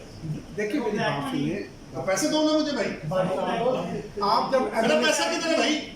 मैंने आपकी बात मान ली, मैंने एंट्री भी डाल दी, सर वो कहीं दबे क्या मैं कैश फ्लो में ये पैसा डाल सकता हूँ? यस मैं- व्हाई नॉट? फिर पैसा किधर है? ओ सर हमने I have paid tax on that अच्छा पर्टिकुलर इनकम। चलिए आगे जब आप 1 करोड़ की प्रॉपर्टी लेंगे, Yes. ये 40 लाख वाइट हुआ, तो फिजिकली तो आपके पास पैसा ही नहीं है। प्लॉट मैंने रेंट पे दिए नहीं हुआ, तो रेंट हाँ। का टैक्स कहाँ से है? वो किधर है? नहीं वो टैक्स भी- तो दे दिया, टैक्स तो स्टेट ले गई ना आपसे। नहीं वो भी नहीं है ना। सेक्शन है एक ना। सवाल और आखिरी सदी आप लीगल कह रहे हैं, मैं फिजिकल पूछ रहा सर, एक हूँ, सवाल पैसा किधर है? सर जी एक सवाल और चलो। मैं टैक्स कंसल्टेंट नहीं हाँ। आप मेरे वकील हैं, मैं आपका क्लाइंट हूँ, आपने मुझे किसी तरह से कायल कर लिया है सर जी 14 लाख रुपया रेट है फेज 8 का और 20 मरले का मेरा प्लॉट है, आपने मुझे कायल कर लिया 2 करोड़ 80 लाख पे टैक्स दे दूँ जी 2 लाख 80 हज़ार रुपये, मैंने कहा जी मैं पे कर देता हूँ वकील साहब या चार्टर्ड अकाउंटेंट साहब, अब मुझे बताएं मेरी वाइट मनी का कैपिटल है, अब आप सर जी मुझे क्या देंगे? आप एक मिनट वकील जवाब एक मिनट दें, एक मैं मिनट एक मिनट एक मिनट खरीदने पे वाइट मनी होती है, बेचने पे होती है? पहले ये तो बता दें, आप तो खरीद रहे हैं, वो कुछ उल्टा मुझसे पूछ रहे हैं वाइट मनी किधर है? मैं ना खरीद रहा हूँ ना बेच रहा तो हूँ। क्या कर रहे हैं? Sir holding the asset hold in my name जो लॉ में वर्डिंग है, the asset hold in my name. नहीं आप 7E की बात कर रहे हैं, 7E की बात कर रहा हूँ मैं उसको। आपने खरीदा प्लॉट, सर जी मेरा होल्ड कर रहा हूँ मैं 30 जून 22 को, ठीक है, ठीक है तो आपको प्रॉब्लम क्या है? 7E पे मैंने कैलकुलेट किया, ठीक है, टैक्स कैलकुलेट किया, जो रेंटल कैलकुलेट हो रही है उस पे मैंने तो भी 10 लाख हमने निकाला ना, दिया हमने, सर जी नहीं उस पे मैंने वेल्थ पे कर दी, अपना टैक्स 7E का पे कर दिया। कर दिया। अब वो जो पैसे हैं क्या वो मेरी वाइट मनी है? वो ये सवाल है। हाँ जी। 7E का ये सवाल है। इस एक्सटेंट तक तो वो इसको वाइट मनी ले रहा है, लेकिन मेरा सवाल कुछ और है। हाँ। मैंने आपकी एंट्री बुक्स में डाल दी है, हाँ जी। पैसा आपके पास है नहीं, एंट्री डालने का फायदा क्या हुआ? मेरा सवाल और तरह का है। चले मेरा ख्याल है इसको चेंज करते हैं, इसको चेंज मैं करते हैं। ठीक है, एक सवाल- आखिरी लास्ट होगा, टाइम पूरा पूरा। जी हम लोग सर। सारे कंसल्टेंट हैं, जी, बहुत जी। प्रिसाइज सी बात जी है। जी एक शख्स ने गिफ्ट लिया प्रॉपर्टी की सूरत में, उसको गिफ्ट मिला, जी उसने आगे सेल कर दिया, ठीक है। इसका कैपिटल गेन का ट्रीटमेंट क्या होगा, उसकी कॉस्ट क्या आएगी? फर्स्ट ये- कर ले उसने एक चीज गिफ्ट आप में ली, 22 का पूछ रहे हैं या मैं 23 का? 22 की बात, 23 की बात नहीं कर अच्छा रहा, 22 की current बात, कर ठीक रहा। हो गया। एक सवाल दूसरा, अगर मुझे विरासत में कोई चीज आती है, विरासत की चीज मैंने ली, मैंने फौरन बेच दी 2022 में, ठीक है, इसका मुझे थोड़ा सा गाइड कर दें, इसका ट्रीटमेंट हम क्या करें? वो मैं आपको बता देता हूँ। पिछले साल ना एक लॉ अमेंड हुआ था कि अगर आप विरासती या ये मेरा गिफ्टेड एसेट को 2 साल के अंदर बेचेंगे ना, तो प्रिंसिपल वही है, ट्रांसफर की जो कॉस्ट होगी ना वही आपकी कॉस्ट होनी है। ये जरा प्रोवाइजो जाके पढ़ लीजिएगा, ये पिछले साल पास हुआ था। अच्छा जी तो देख लो। 2 साल के अंदर बेचेंगे। Like, अगर मैंने एक चीज बेची है 2 करोड़ रुपए की, मुझे एक क्लाइंट है हमारे, ठीक है, सिचुएशन किसी के साथ भी हो किसी के सकता साथ उसने एक चीज गिफ्ट ली है और लेके उसने आगे बेच दी है। है, ठीक है, पहला उसने बेची है 2 करोड़। आपने 2 काम करने हैं। जी पहले तो आप ये चेक करें कि वो रिलेटिव की डेफिनेशन में आता है, जी है, ठीक है। है। दूसरा क्वेश्चन ये होगा, सब कुछ अगर वो 2 साल के अंदर बेचता है जी तो फिर आपने क्या करना है कि जो ट्रांसफर की कॉस्ट है वही आप माइनस करेंगे, अदरवाइज आपको परमिशन नहीं है। पिछले साल की सिर्फ बात कर रहा हूँ, लाइक क्या कॉस्ट? उसकी पूछे क्या कॉस्ट, उसने कब खरीदा था? फर्ज कर ले उसने 20 साल पहले खरीदा, तो जितने का खरीदा था उस डेट तक अगर कोई पैसा और नहीं लगाया ठीक हो, तो वही फर्ज आपकी कर ले कॉस्ट उसने 20 लाख का लिया था, तो 18 मिलियन आपका गेन आ जाएगा, 18 मिलियन गेन आ जाएगा। आ जाएगा। ये गिफ्ट के अंदर 2022 के अंदर जी 2022 के अंदर। ठीक। मैंने इसलिए पूछा कि साल कौन सा है, क्योंकि अब ऑनवर्ड वो प्रोवाइजो खत्म हो गया, वो आगे नहीं है ठीक है। वो, क्योंकि कॉस्ट आ गया ना उसकी जगह पे। जब उसने 2 साल किया, उसने कहा कभी भी बेचे, वो मिलनी कॉस्ट है, इसलिए प्रोवाइजो भी डिलीट कर दी उन्होंने वहां से, ठीक है। बाकी पीरियड वाला अपनी जगह पे है, 2, 4 और 6 वाला। इस पे आप इनहेरिटेंस में थोड़ा एक्सप्लेन कर दें। उसमें भी इनहेरिटेंस में आज देखिए विरासत में भी एग्जैक्टली प्रिंसिपल वही है जो आप उसमें देख लीजिएगा, वहाँ इनहेरिटेंस लिखा हुआ है कि नहीं। वो गिफ्ट और मेहनत विरासत दोनों को कवर करता है। और 79 के साथ मिला के पढ़ना है। नो लिक्विडेशन ठीक हो गया। बाकी आप पेंडिंग एक ही हमारा इन करना है या नहीं करना, और इलाही कॉटन की जो जजमेंट है वो इसको सपोर्ट करती है कि नहीं करती है, नहीं, ये हम नेक्स्ट इंशाल्लाह ताला। सर, जो 18 मिलियन गेन आया जी ठीक है सर, जी तो उसके ऊपर टैक्स लगेगा? जी ऑब्वियसली फिर आपको 22 के अंदर जो रेट है वो लगेंगे ना, वो तो लग गया इन आइटम क्योंकि आपने 2 साल के अंदर बेचा ना। अगर आप 21 में होते या 2 साल के बाद बेच रहे होते तो फिर आप फेयर मार्केट वैल्यू लेस करते। उन्होंने लॉ पिछले साल बदल दिया था। ठीक हो गया, जाके पढ़ लेना ना प्रोवाइड। आप लोगों का बहुत बहुत आपका शुक्रिया। शुक्रिया। नेक्स्ट इंशाल्लाह हम इसको कैरी करेंगे। Thank you very much. जी अब्दुल्ला, जी अब्दुल्ला, जी हाँ हाँ